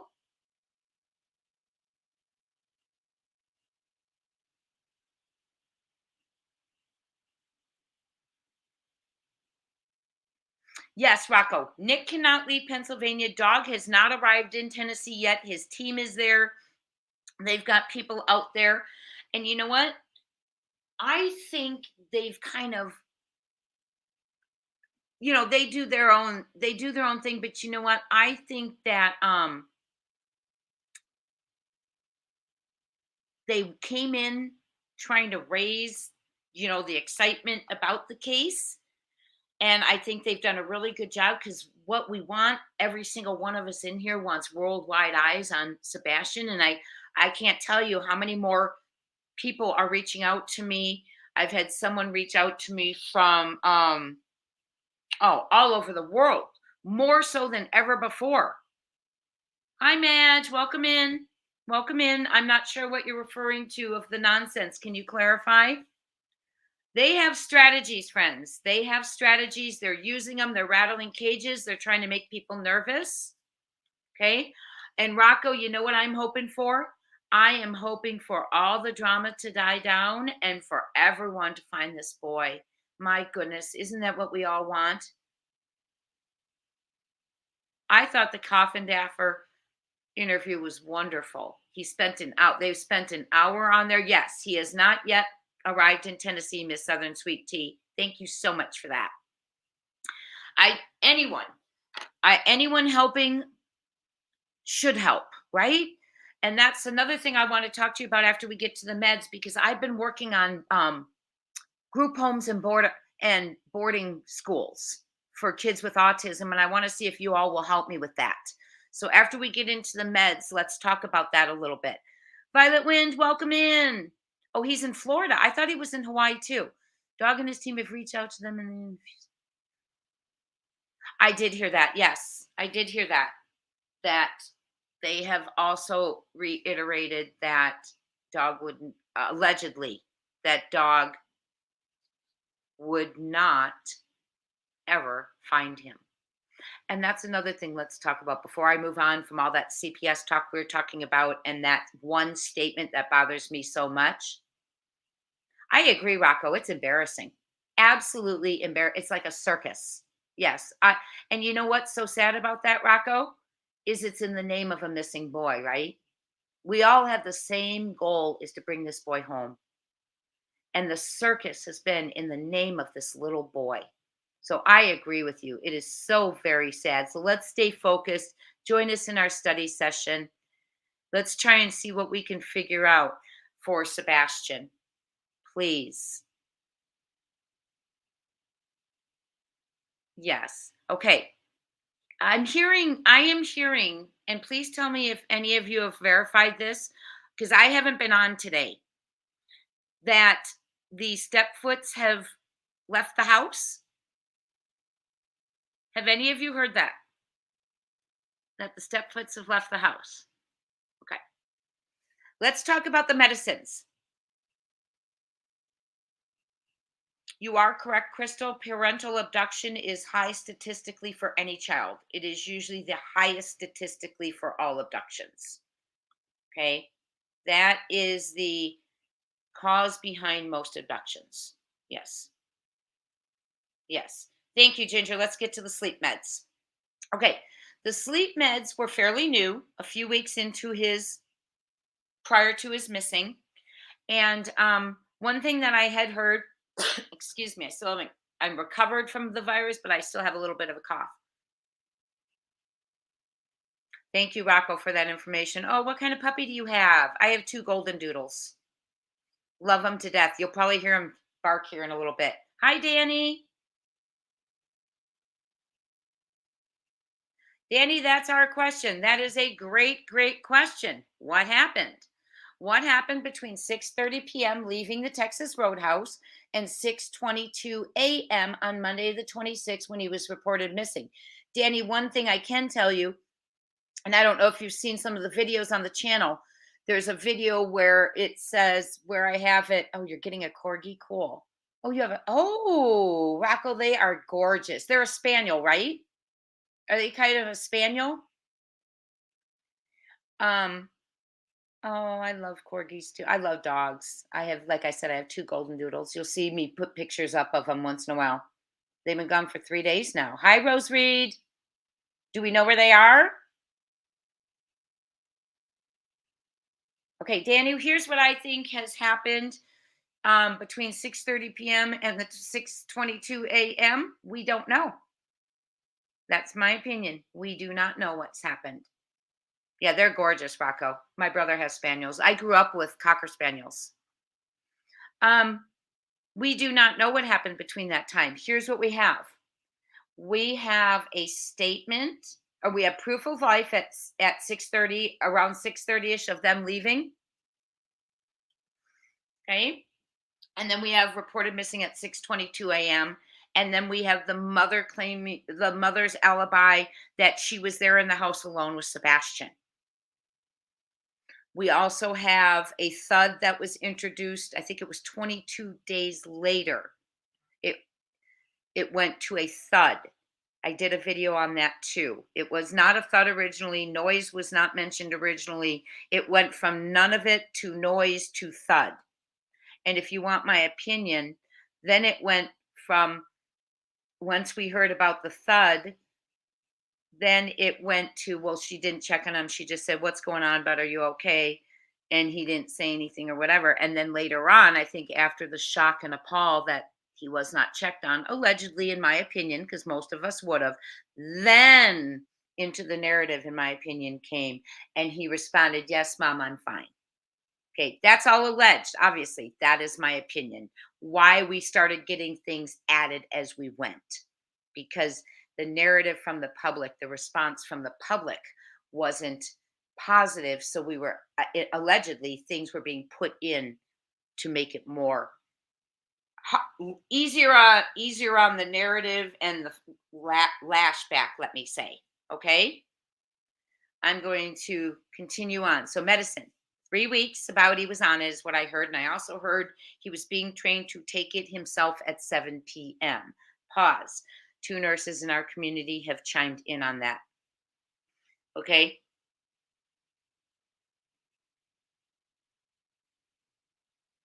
I'm putting this one up here, Barbara, because I'm going to address that. Great comment. Okay. So two nurses in the community have addressed that. If indeed he did take the medication on his own at 7 p.m. that allegedly was said that he was trained to, he would not still have been awake 3 hours later, 4 hours later, 10, 11, 12. Okay. That medicine that he is on is very, very, very strong. And if you go back to my original, the videos about the first hours, law enforcement said, and they got their information from the family the first hours. That's the only person they could get it from. Okay. Was that he is usually active and awake at night and he sleeps often during the day. Okay. I'm not sure how that works with school. That wasn't clarified. Law enforcement, Craddock, and is his name Ken Weidner, from emergency management system out there, said that if indeed his normal routine is that he's active and up at night. And if you recall the video we did on the law of normal and routine in court, if something is someone's normal routine, they do not have to prove eyewitnesses. It can be used in court if normal was not occurring. That is actual evidence. Doesn't need an eyewitness. If normal was deterred from, that is evidence and can be used in court. So, for instance, if it's not normal that the house is Operation Blackout all around it on a night, correct? And then one night it is, that could be used as evidence in court, okay? Because it's rule of law, the norm, establishing your normal routines. I wish I had that video in front of me. There's actual law, an actual numbered law there that I did research on that video for you all. Okay. So that in itself, and then you think about some of the other things, okay, that could come up of, you know, not being normal for that day, like Sunday fun day. Is that normal? Is it normal to wake up in the morning for their weekend to have a Sunday fun day of spaghetti pancakes? To me, it doesn't allude it's normal because we're calling the family to brag. I wouldn't be bragging about something that happens every Sunday, right? Okay.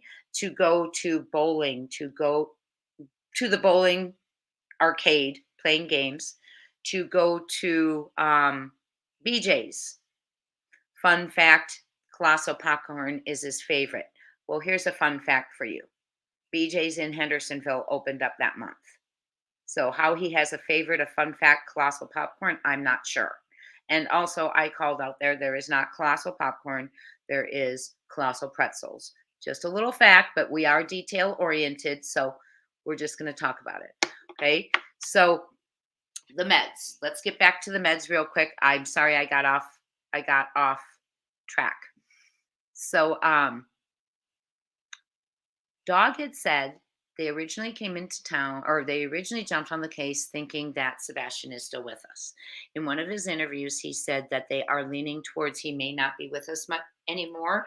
And the reason he brought up was the medication. And that's why I want us to discuss that.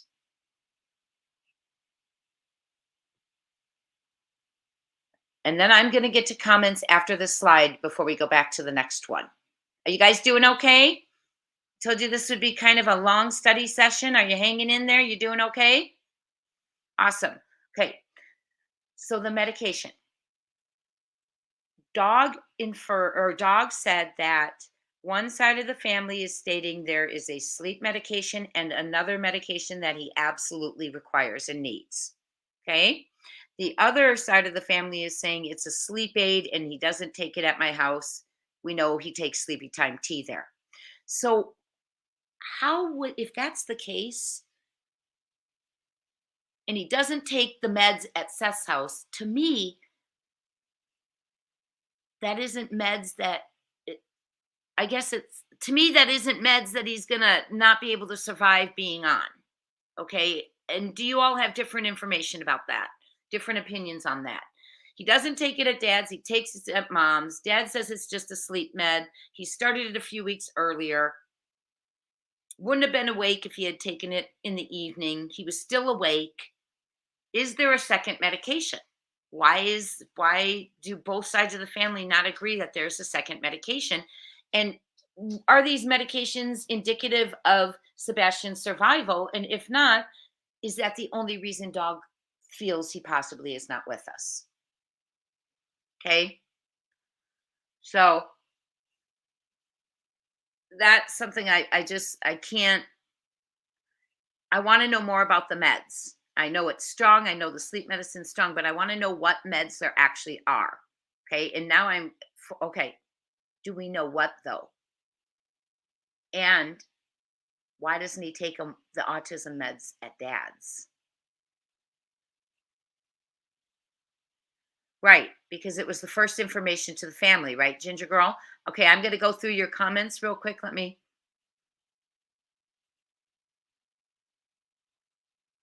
Oh, I'm reading yours, Crystal, about Summer Wells' case. Interesting. Yes, Summer had a Sunday fun, or she had a fun day too, right? Okay. If you find your child not breathing, isn't it a normal reaction to, oh my God, let's call 911 so they can come and try to revive him? Not, oh my God, he's dead. Let's get rid of the evidence. Absolutely. And sweet tea, that is, and Barbara, I'm getting back to your comment about the general public because I've addressed that as well. Sweet tea, I think possibly if someone is concerned of neglect, we see more and more of it instead of just saying, oh my gosh, I had stepped out or I was. instead of being forthright and accountable about that, they try and cover it up. So they create what wasn't a crime and turn it into a crime. I don't understand what is happening. Another thing, Miss Southern Sweet Tea, what's with the not reporting children missing? I mean, that's now so common now too, right?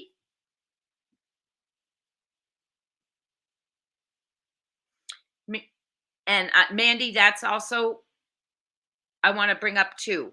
Before I let me get to Barbara's real quick. FBI said it was an abduction, but has not given any more updates to the public. Does that imply they don't consider it a danger to the general public? Implies inside job. Well, Barbara, I did a video on that, and I felt like when they came out and they said that there wasn't a way, that there was no way that the child had walked away on his own, there was no evidence of that. And what you're saying, absolutely.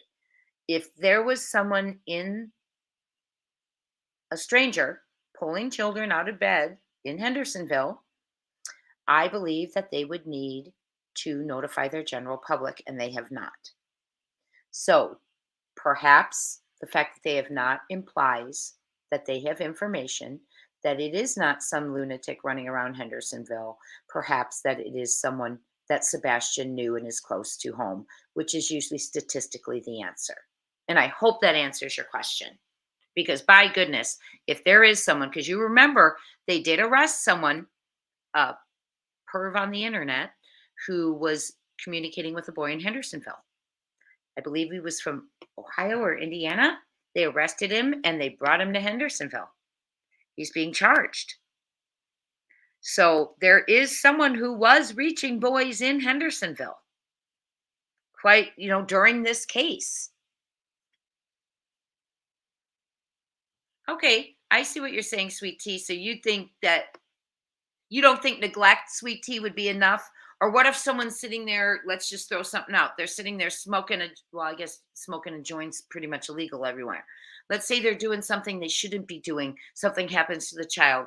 Would they cover it up then because they're afraid they're going to get in trouble for whatever perhaps they were doing illegally that they shouldn't have been doing? I don't know.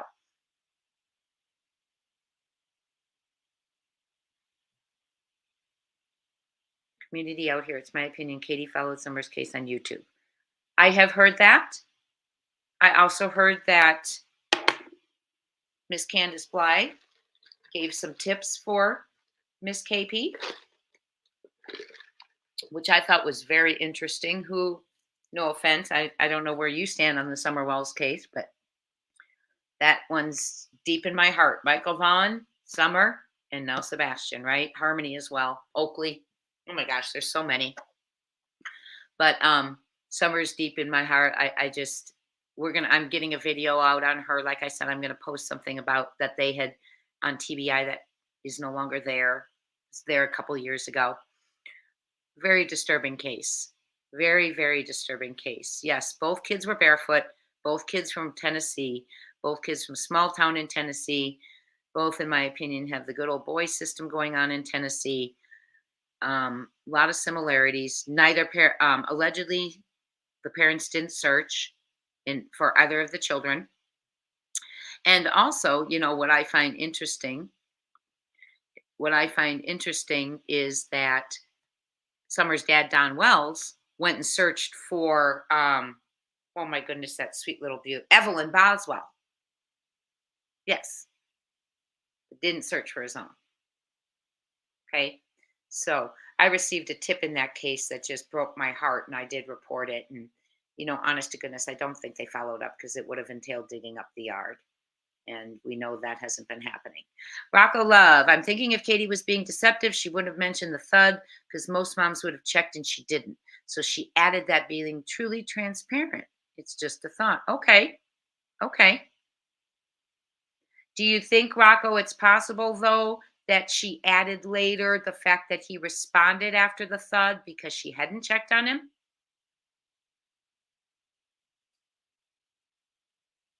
It's a good point. That's one thing I love about this community. We don't have to agree. We don't have to argue with each other to get each other to agree. We're here for Sebastian.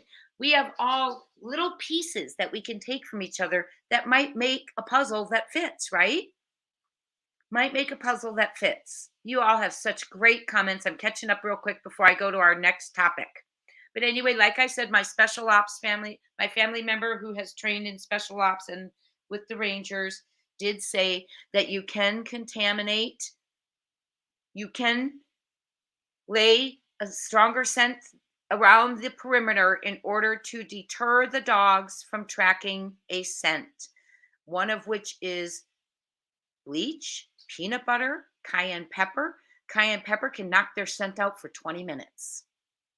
Bleach completely confuses them.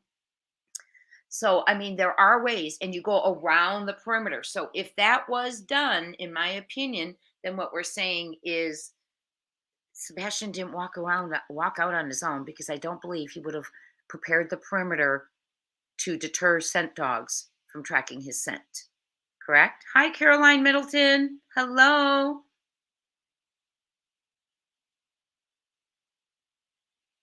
Yeah. Summer's fun day. Sunday fun day was I would bet, well, I'm not going to say what I would bet, but I would bet that it wasn't Sunday, obviously. It was a Tuesday. I think she disappeared, but I would bet that was not a normal Tuesday. Wilted, I don't know, as they went through that ditch. Remember when they go through the ditch, Wilted, they kind of we lose sight of that light for a minute. So I don't know. I don't know.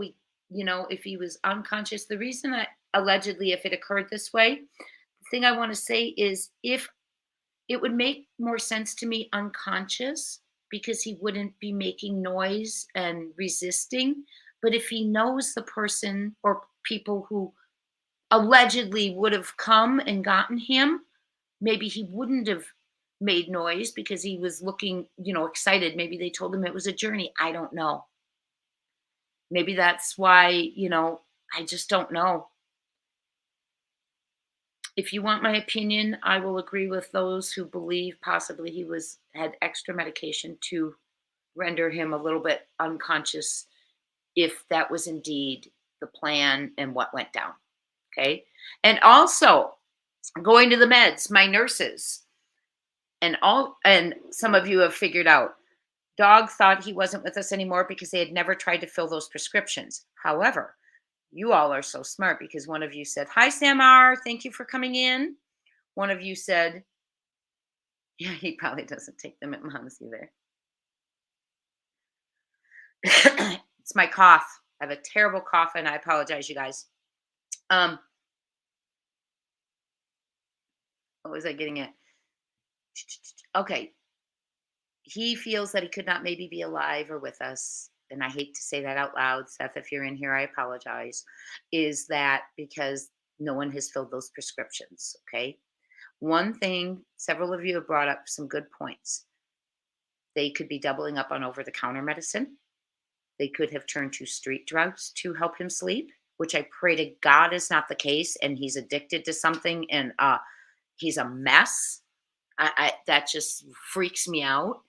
And another suggestion is, wherever they have him, if he is allegedly with us and being harbored, he's locked in somewhere so he can't get out when he is not sleeping through the night. So, just lots of different ways that they could be handling the no meds to sleep situation. You guys are good thinkers. Okay. Very good thinkers. Let me go ahead and stop this screen. I'm going to go to my next topic.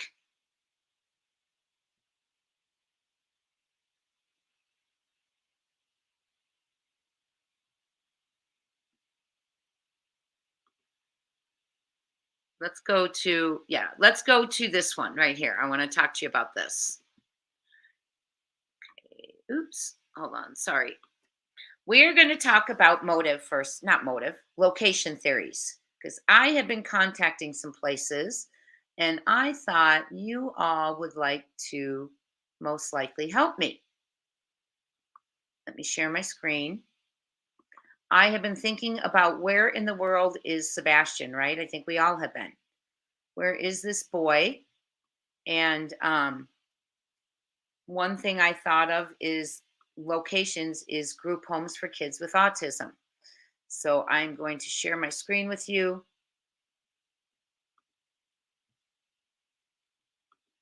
I have been looking at homes for kids with autism.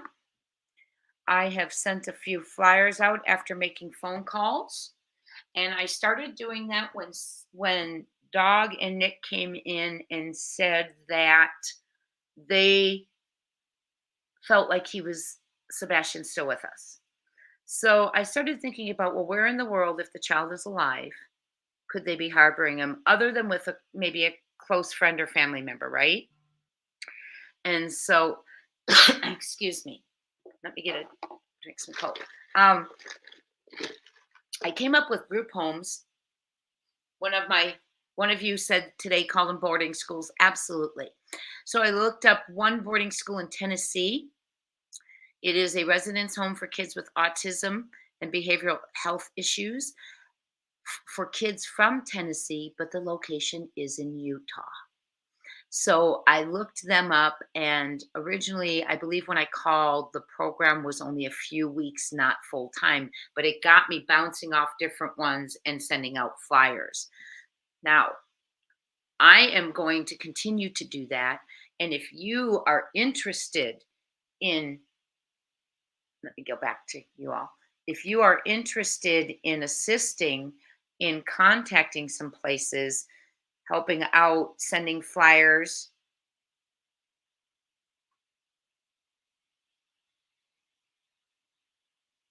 let me know because I am going to be continuing to do that. I mean, I don't know what else to do other than I can't be boots on the ground right now. I mean, I have fall break coming up, but with the way the drama is out there, I don't think I want to go boots on the ground. I do have a bodyguard and a lawyer I could take with me, but I just don't think I want to do it. Um, so group homes and boarding schools, calling and asking them, how long do their students stay?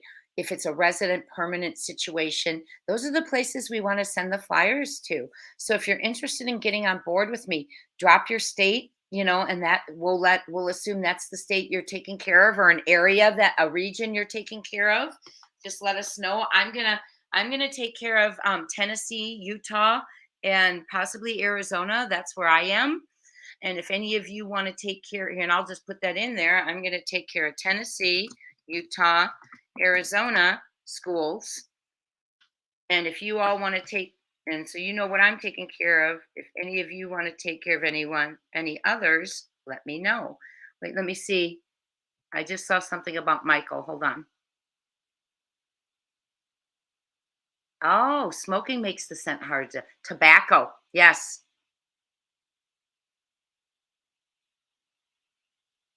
Hi, Brandy. You were my first one in today. How you doing? Okay, I'm going to go to comments real quick. Group homes, there's an interest. I want to talk to you guys about caves. There's a reason I want to talk to you about caves too. Caves takes us to, there are numerous caves throughout Tennessee. Summer Wells is missing, has never been found. Sebastian's missing, never been found. There are so many caves there. I have a document I'm going to share with you on a different video, and it's going to blow your mind. Okay. But anyone out there searching in that area from Hendersonville down to Memphis, in my opinion, hit the caves, search the caves. We talked about the Mississippi River. Remember the Great River Road that runs alongside of it. There's 132 miles of it in Tennessee to Mississippi, running right along the Mississippi River. Those are areas that absolutely could be checked. Another thing, if you indeed, if usually oftentimes we know statistically family is often involved.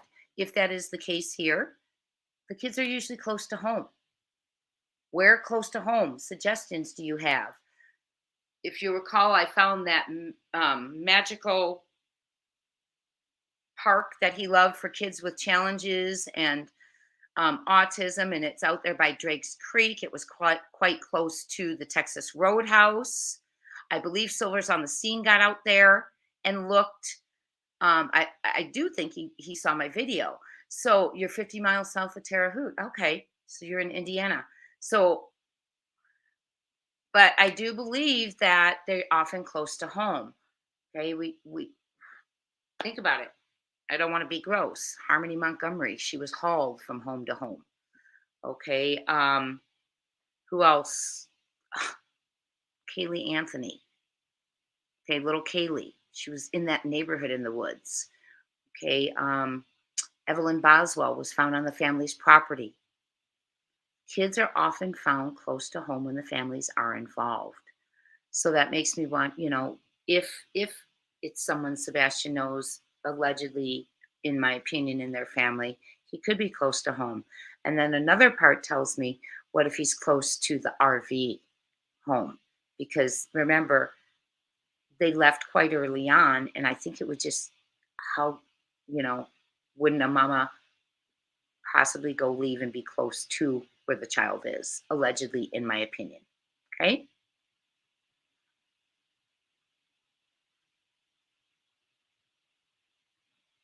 Yes. Yes. Miss Southern Sweet Tea, there was an active open CPS case allegedly. Allegedly, Sebastian was going to be interviewed regarding the upcoming custody case between Stepfoot and Nina. And it did happen between a mandatory reporting of a teacher regarding Sebastian being hit with a belt. And that visit was the first weekend in February, I believe. Well, there was a CPSA person there the first weekend in February. Stepfoot left February 5th, but during that visit from the mandatory reporter, um, it was a mandatory report from the school. We talked about this a little bit. My being a teacher, I've had the mandatory report. They come to the school, they talk to the child, they talk to the teacher, and then rendering the information they've received, they go to the home if they feel necessary to go see the child in their environment around the parents. Okay. So the whole fact that that story where they were eating dinner, CPS showed up, it was someone that Stepfoot had had before. So they're like, oh, yeah, you know how it is. Kids making things up. He was upset he got in trouble. And she's like, pulled Sebastian outside and said, you can't do that. You're going to get in trouble for making false claims. And we sat down to dinner and ate, and everything was fine after that. But he was a little mad. Okay, I can't I can't buy that story. To me, that is a complete story because they don't go to the house going, "Oh, I'm here to scold him because he didn't tell the." No. If they go from the school to the home, there's valid reasons they're doing so. Okay? So I don't believe someone showed up, "Oh, dude, hey, let me scold him. Bring him out here." No. But I do believe the statement that was made after that leads to, in my opinion, motive. And I'll say it again. Sebastian thought he was going to get me kicked out of my own house. That didn't happen. Okay, that statement bothers me because I believe, allegedly coming from a narcissist, okay, who loves power, that could lead to motive like, you didn't get me kicked out, dude, but you're out. Could be so very basic, like Occam's razor, right?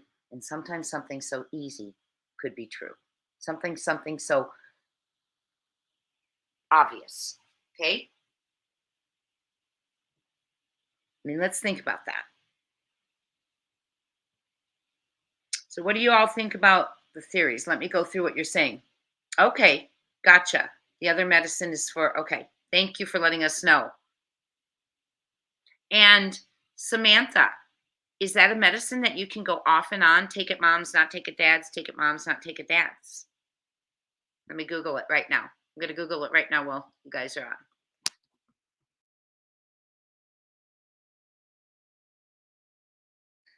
Let me read to you what I find.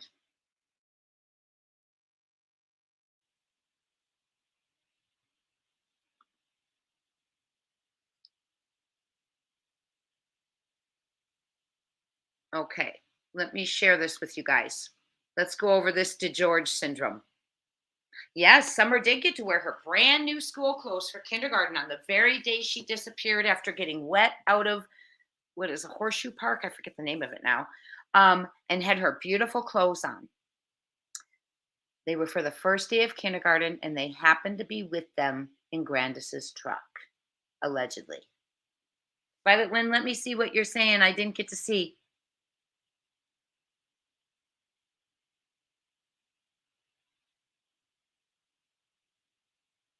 Interesting. Violet, who, okay. I wonder if the reason the story changes from Katie, in my opinion, what if she was actually asleep and the reason the story changes is because it's not her story? What if Sebastian did know who stopped by? So, what does that mean? Violet, do you mean like he knows who stopped by and Katie's just throwing a story out there because she woke up and he was gone? I mean, anything at the, I mean, we don't know. We really honestly don't know, right? Okay, let me share my screen with you about the DeGeorge syndrome, and we will look at the medication that comes along with that.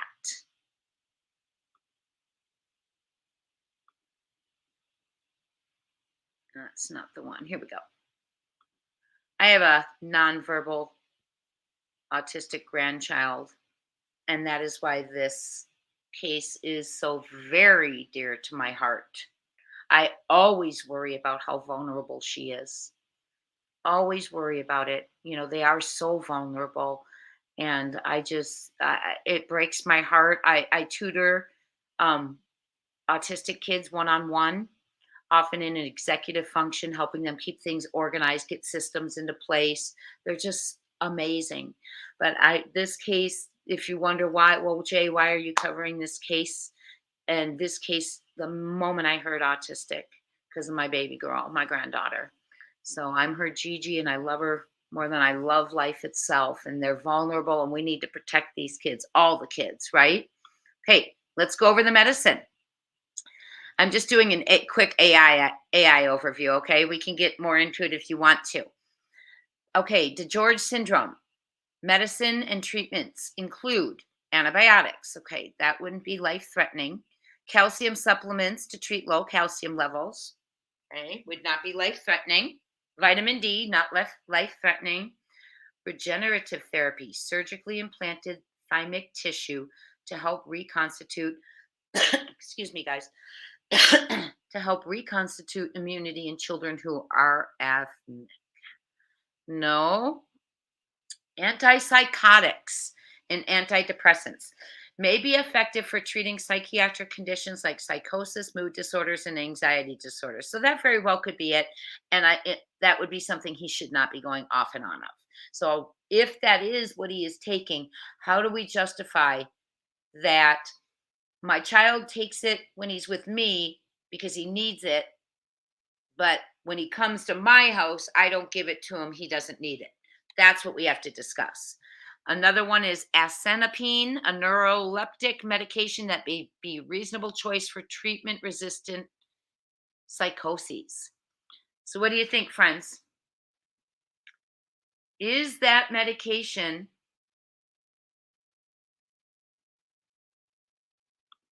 is that medication something that would render him not be able to survive without it? Do we have any of our medical people in the room right now? Thank you, Wilton. Honey nut nipples, hello. Out you go, my friend. Sorry, we have rules here. Get out. Rocco, I love that. You're not on any team. You're not pro anyone. You're pro Sebastian. You're trying to get every detail out there to find this boy. Amen. Hallelujah.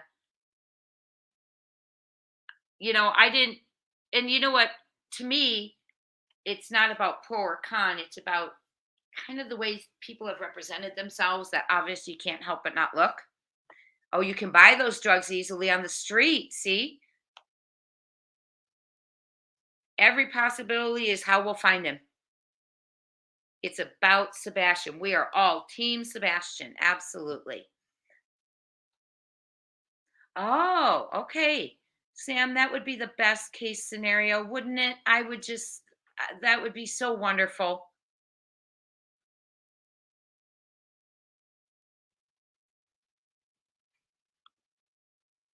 Okay, so Random the dime. Your theory was solidified when Yada said the family was eerily quiet and that the theory means he would still be alive. I did not watch all of Yada. I'll be honest with you.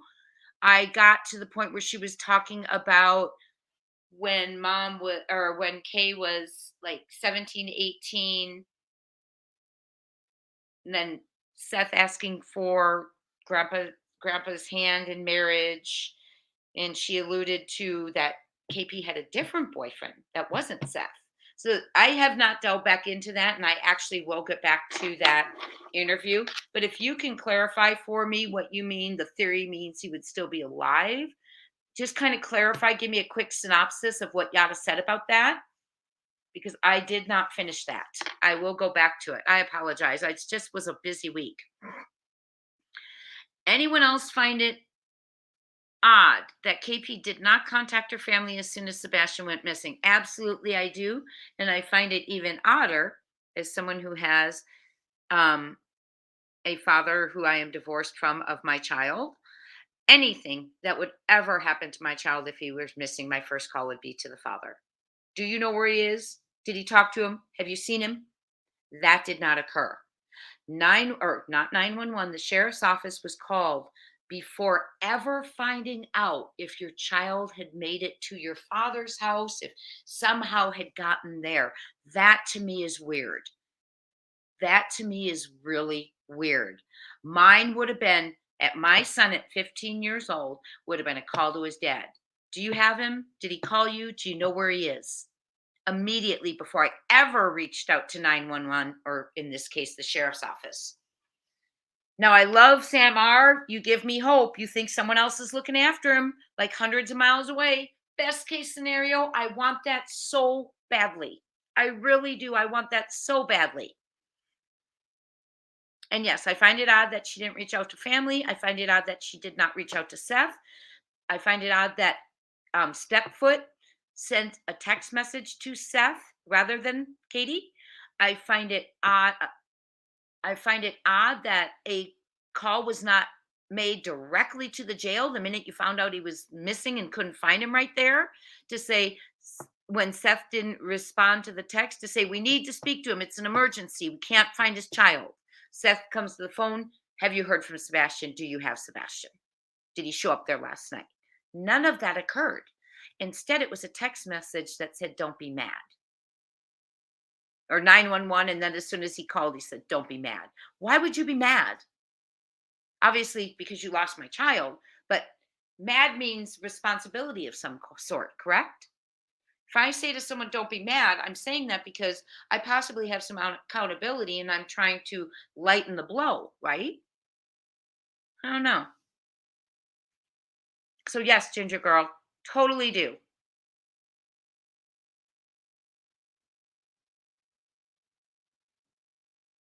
I hope your theory is right, Random. I'm not sure what you're saying, Samantha. No, it's not at convict. Do they have private homes? Well, one thing I stumbled across, one thing I do want to bring up, and I don't know if this has been brought up, is I stumbled across a property that the Step Socks gave to Stepfoot in Gallatin. And I have records of that. I just haven't wanted to put it forth. I am going to share that with Dog and Nik the Hat, to make sure that that property, is on their radar as well. But it was gifted. No, I don't know if it was gifted. It was transferred to them. I have the receipts. I'm just not going to bring it out today. And there's, to me, looks like there's a little tractor in the backyard. And I know, for those of you who watch Donna Serafina, she was talking about a tractor. So I am forwarding that to Dog the Bounty Hunter and Nik the Hat. By the way, the reason I brought up, and I need to let Dog know so he can see this, is that he wanted to know what tactics military people could do to cover up a scent and distract a dog from the scent. Oh, really, Miss Southern Sweet Tea? Where did you hear that? It's under investigation. Yeah, Seth used sleepy time tea. Seth did not give him medicine at his house. It was sleepy time tea. He didn't need that. And he did not need pull ups at his house. And I'm just going to bring that up. It's been a subject that pisses me off when I hear Stepfoot say, and Sebastian likes to go to school and pee and poop his pants. BS. No one likes to go to school and do that. That's another way of shaming and belittling a little boy who's missing. Okay. That's from anxiety. Hi, Pale Rider. Welcome in.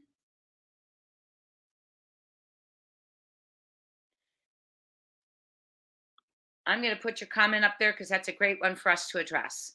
But that is a bunch of you know what. Okay. No kid wakes up and goes, oh, today I'm going to go to school. No teenager. Oh, today I'm going to go to school today and pee and soil my pants. Well, it's from anxiety, it's from nerves. And there is one other case, not one other cases where it occurs is SA activity. Okay. Plain and simple. When a child is being SA'd, they often soil themselves. Okay. So I do not believe Sebastian Wayne Drake Rogers, only when he's with his parents, decided to just soil and pee himself at school, therefore needed pull ups. I think it was the nerves and the anxiety, in my opinion. I'm not alleging saying in any way. I'm just telling you that is another culprit of why kids go through that. But that's anxiety. How about you create an environment where a child doesn't have to be afraid to eat a snack? I'm sorry. I'm going to get off my soapbox. We're going to stick to the facts. Okay, random. No, it's not tea. It's been proven. I'm trying to get back to your guys' comments for a minute. Miss Southern Sweet Tea. Under investigation by who? If you could let me know, that is a great piece of information. Okay. Here's Pale Rider. And Pale Rider, thank you for joining us. I want to know what CP was talking about when he said that he started telling people what Sebastian did, that no one will want to look for him. Well, I don't know specifically, but I do know that whenever he speaks, in my opinion, allegedly, Stepfoot opens his mouth about Sebastian, it is belittling and negative. The only time I have heard him say something positive is, man, look at him. He managed to pull all this off without leaving any evidence behind. Boasting. Have you ever seen him or heard him boast about Sebastian? I haven't. Was he boasting about Sebastian? Allegedly? Who could he have been boasting about? Who do narcissists often boast about? Themselves, right? Allegedly, in my opinion. Okay. So I think that's going to go back to Pale Rider. When I heard that, I often wondered if something maybe occurred, you know, often kids who are victims victimize, they don't know better. It's all alleged. I don't know. But I'll tell you what, it wouldn't be his fault. You'd still look for him. And that's another thing that bothers me is that Stepfoot has the audacity to say about his stepchild, people wouldn't want to look for him because no matter what, we look for a missing child. There's nothing so wrong with a missing child that we wouldn't look, right? Okay, I'm going back to comments. I see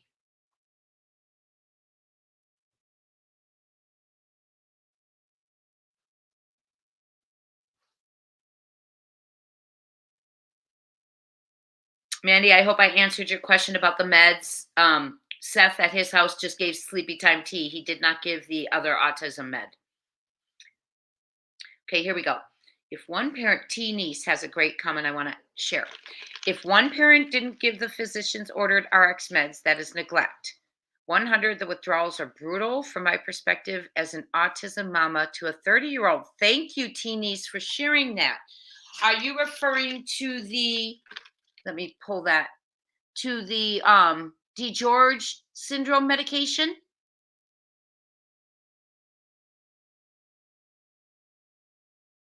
But see, the thing about that is he didn't seem to indicate ever that he was aware there was a second med. He said it was a sleep medication that Sebastian didn't need.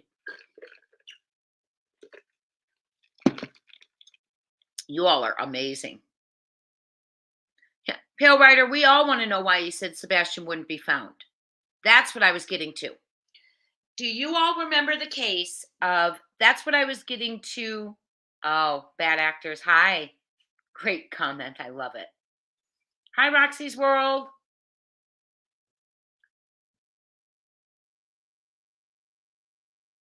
Oh, would survive without it. Okay. Okay. Great information. See, there were so many interviews out there that, there are that it's hard to see them all. Seth is fairly new to Tennessee, moved there because Sebastian and KP and Stepfoot did. Coming from California, I believe. Was it California, guys? And Stepfoot grew up there. Yes, the first thing Stepfoot said to Seth was, "Don't be mad." Absolutely. Yes, Crystal, keep brainstorming, my friend. Keep brainstorming. Truth for Us, thank you so much for being here.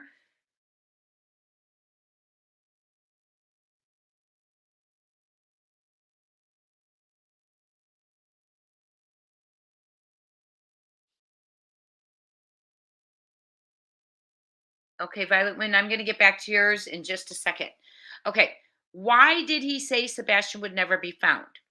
To me, I think there is a little bit of a key clue to that, and it's just my alleged opinion.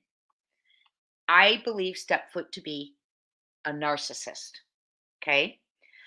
Narcissists are proud of their achievements and they want people to know they almost cannot contain themselves from spilling the tea at how darn good they think they are. Okay. I think, allegedly, that statement is connected to narcissism. Allegedly. Not accusing anyone, but allegedly. Why would you think someone would never be found? Because you think you're so darn good that you can outsmart everyone, allegedly, in my opinion. Why, when there's a sighting in North Carolina, would one parent jump in a car and the other one and Stepfoot say it's not him? Okay. Why? I mean, there's so many things. Why would you boast and say, I mean, I'm amazed. Look at it. I'm so proud of him. I'm paraphrasing to be able to pull this off without leaving behind any evidence. Have you ever heard Stepfoot boast about Sebastian? I haven't. So is that a narcissist boasting about themselves? They never left evidence behind? I don't know. But let me tell you this. Another thing to be talked about is Susan Powell, Susan Cox Powell. She disappeared a long time ago in West Valley City, Utah. Beautiful mother of two. Her husband was a weirdo, and she went missing, and her father-in-law, total perv weirdo. She went missing after having documented her entire home and their lives because she was worried something might happen to her.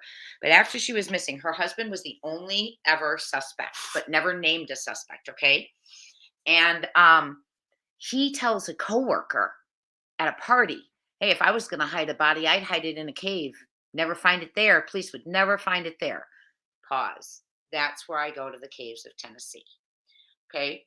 So they never have found Susan. A couple of years ago, her 70-year-old father climbed down into a cave because they thought they had found her clothing.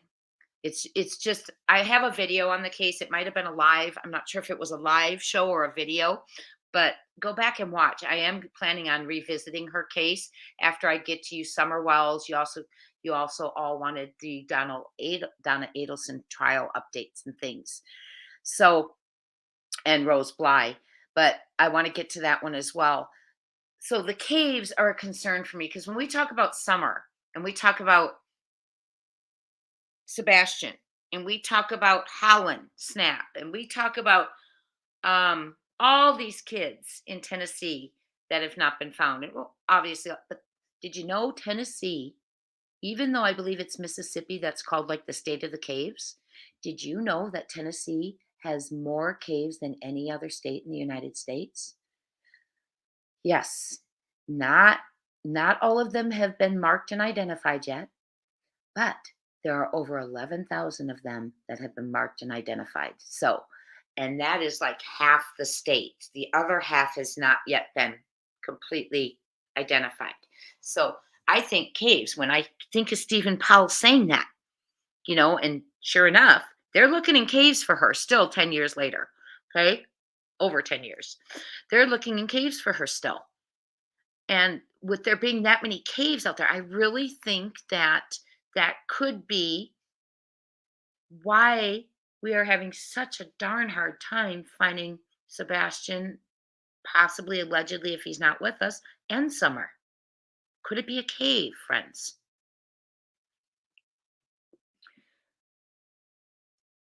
Start going through your comments a little bit. Hi, Sandy. I'm going to put your comment up here. I have a 6-year-old, very autistic great grandson being raised by my son in law in Washington. Daughter died November 2nd. My granddaughter couldn't handle it. Told he'd never speak. Aww. Bless your grandson. I have a nonverbal granddaughter. We worry about them, don't we? Just the vulnerability and just can't call for help.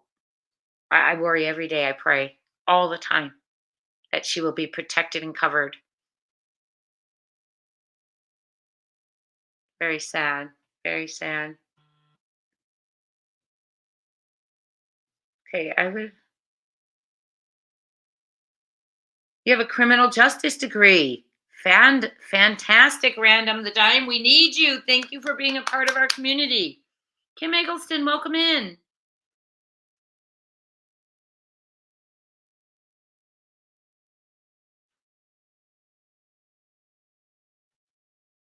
Okay, let me try and read your Kim Eggleston. Do you think the sighting in North Carolina could really place?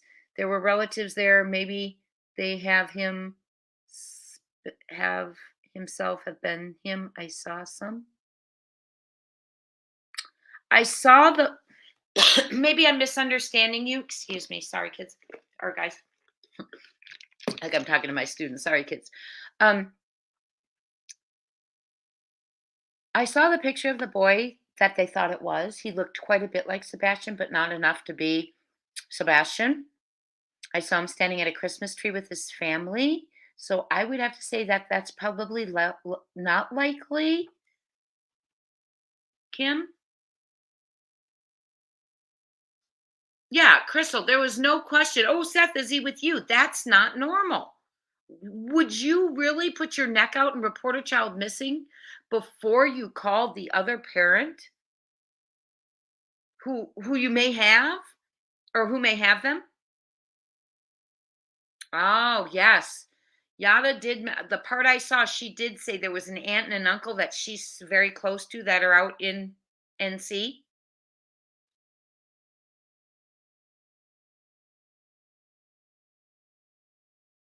Yes, KP's family lives, yes, in Virginia. Okay. Let's talk about this one, Violet, because this is a great comment. What's interesting is the behavior in the family to Nina and the lengths they would go. Lengths they allegedly sorry. What's interesting is the behavior of the family to Nina and lengths they go allegedly so they would take him and not tell Katie. And I want to talk about that. Let me stop sharing my screen so we can see this kid's beautiful face. There's Sebastian Wayne Drake Rogers. Yes, Sebastian still missing. 15 years old, Hendersonville, Tennessee. $100,000 reward. Okay, so I want to talk about that. Let's talk about Donna Adelson and Charlie Adelson. He was convicted of murdering, sorry, YouTube, of unaliving his brother in law. I'm going to get a cough drop. Excuse me 1 second. Let me get a cough drop.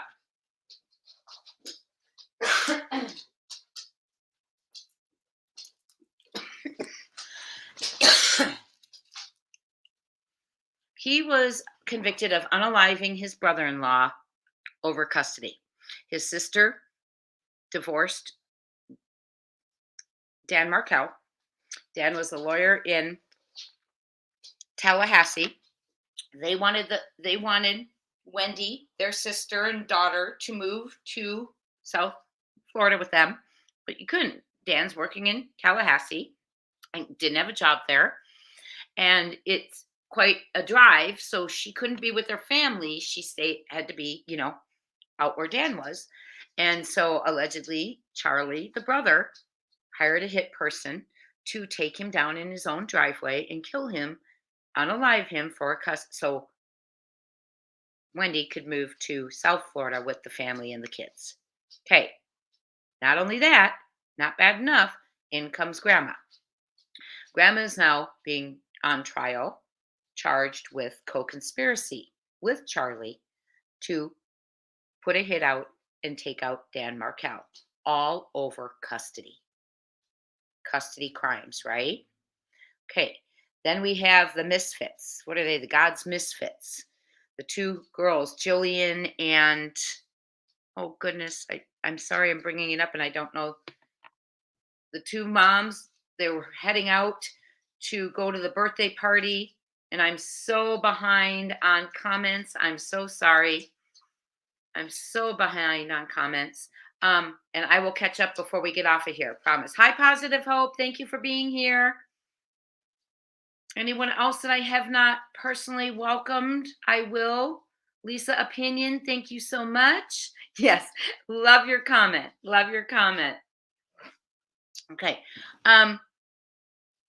So then we have the misfits. They get the mothers on their way to the birthday party to see their children, and they are intercepted, disappear. The search ends up 10 feet below ground. They're in buried in a chest, a freezer. Okay. All over what? Custody of the children. Then we go to Nina. Let's just talk about the capabilities and the possibilities. We are not alleging anyone, okay? Or we are not accusing anyone. This is all alleged. So we have the Adelsons over custody willing to unalive someone. We have the misfits. They didn't hire a hit, there's 5 of them involved in that, all over custody. So let's talk about Nina. And capability. We have a family. Nina shares a child with Stepfoot. The family gets very, very involved. Okay, they take the child. She approaches the home. She's met allegedly with a baseball bat. It goes back and forth. It's a horrible, bad scenario. Okay, but the family was plotting against her. When she went to the front door, the grandfather opened the door, about step sock, with a bat in front of her other 2 children. Okay, so is that a family that's capable? The way they did her, when she got the baby, actually had the baby was tossed to her.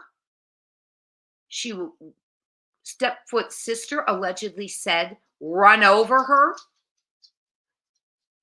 Run over her.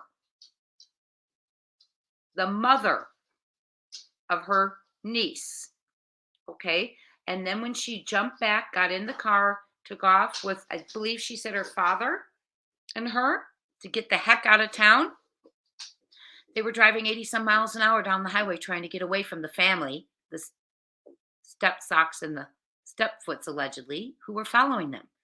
So would this family, such as the Adelsons, such as the God's misfits, both doing over custody, and now this family who did this allegedly to Nina, would they be capable of doing something like this over custody?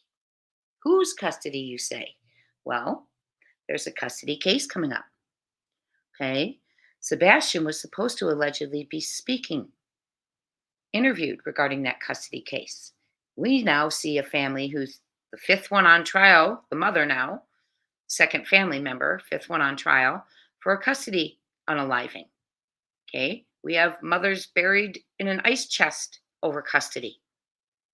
That trial will be coming up shortly. Okay. Do we have a family capable of that right now? Willing to do that to any extent for their son? Oh, I love your comment. No, I have not seen it, Rocco. Do you know where it is?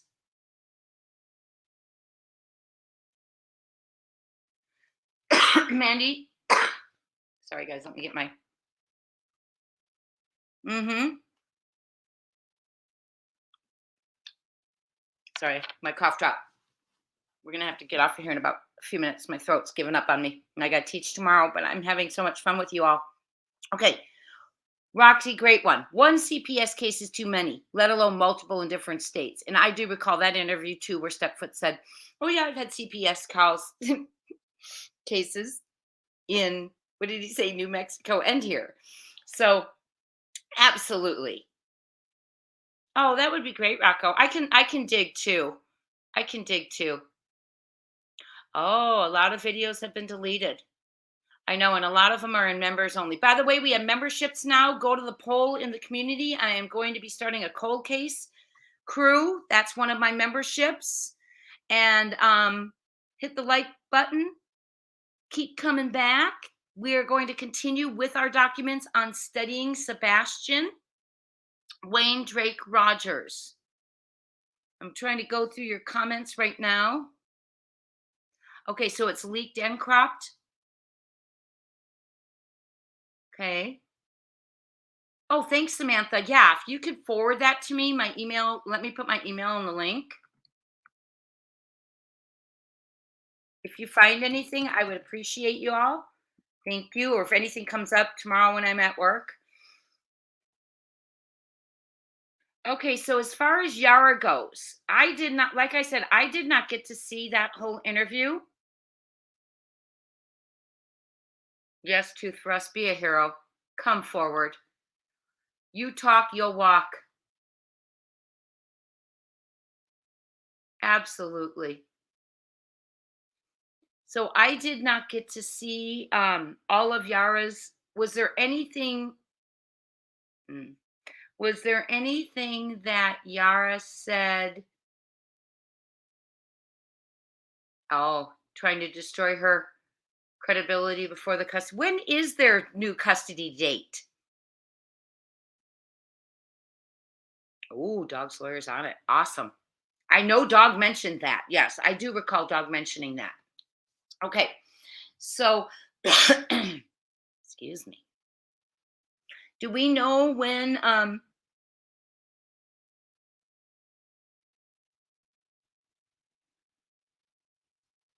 oh, Southern Sweet Tea. I didn't know that. Okay. Chris told Katie he would call Seth. That's why Katie didn't call Seth first, which makes my theory more believable. But who would okay, in a way. But listen, he is a control freak, right? And she does do what he says. But here's another point. They did a three-way call to the sheriff's office, right? But we also heard in an interview where Stepfoot said, and then or maybe it was KP said, and then he said, get off, they're on their way. Okay. Why did he have to tell her that if they were both on the phone? If it was a three-way call to the sheriff's office, why is Stepfoot telling her, oh, you need to go back to the house. The police are on their way. She would know. She's hearing it. She's right there. That is sus to me, too. Oh, Pale Rider, I hope you're not right. I hope not. It breaks my heart.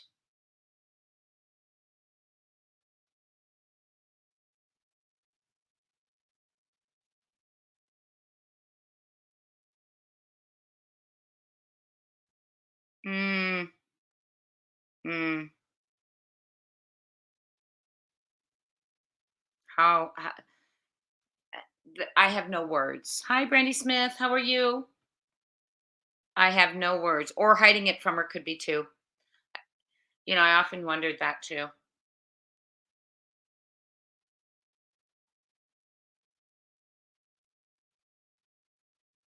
Okay, Tenice, thank you for that. I actually heard it from, I believe, Nick or Dog's team also brought it up.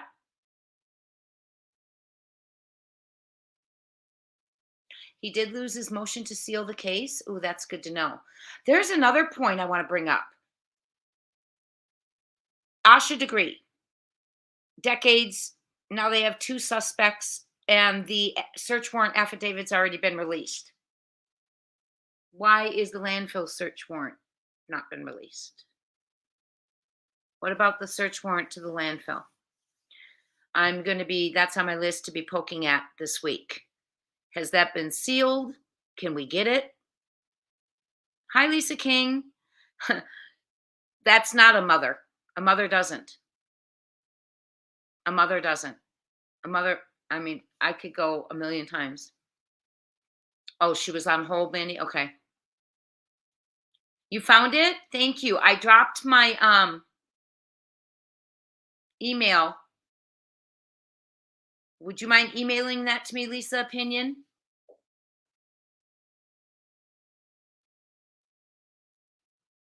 Yeah, that's right, Pale Writer. Absolutely. Well, we have memberships now. We're going to keep this document going. If you think of anything regarding the topics we studied so far today, drop them to me. I'll add them to the slideshow. I am also going to be adding some other locations, and let me know. Thank you, Samantha. Let me know if you want to help send flyers to boarding schools for autistic children. I'm taking Tennessee, Utah, and Arizona. If you're willing to take a state, drop it in the comments, and we will be discussing that later. If you're interested in being part of the cold case crew that I'm forming for membership, we are going to be deep diving into cold cases. Never give up hope. Look at Asha Degree. And we are going to see if we can make a difference in the lives of a family who also, on top of Sebastian and Summer and Rose Bly and Michael Vaughn and the others. Oh, goodness, Ginger, I didn't know Yada had cancer. See, I didn't watch the whole thing. God bless her. Let's all pray for her. And God bless her for being a voice for Sebastian. Oh, Mandy Moo, I got it because I was wondering. Here, I'm already reading Asha's affidavit, search warrant affidavit information. Why am I not? And that was it last week that they raided the houses in Cleveland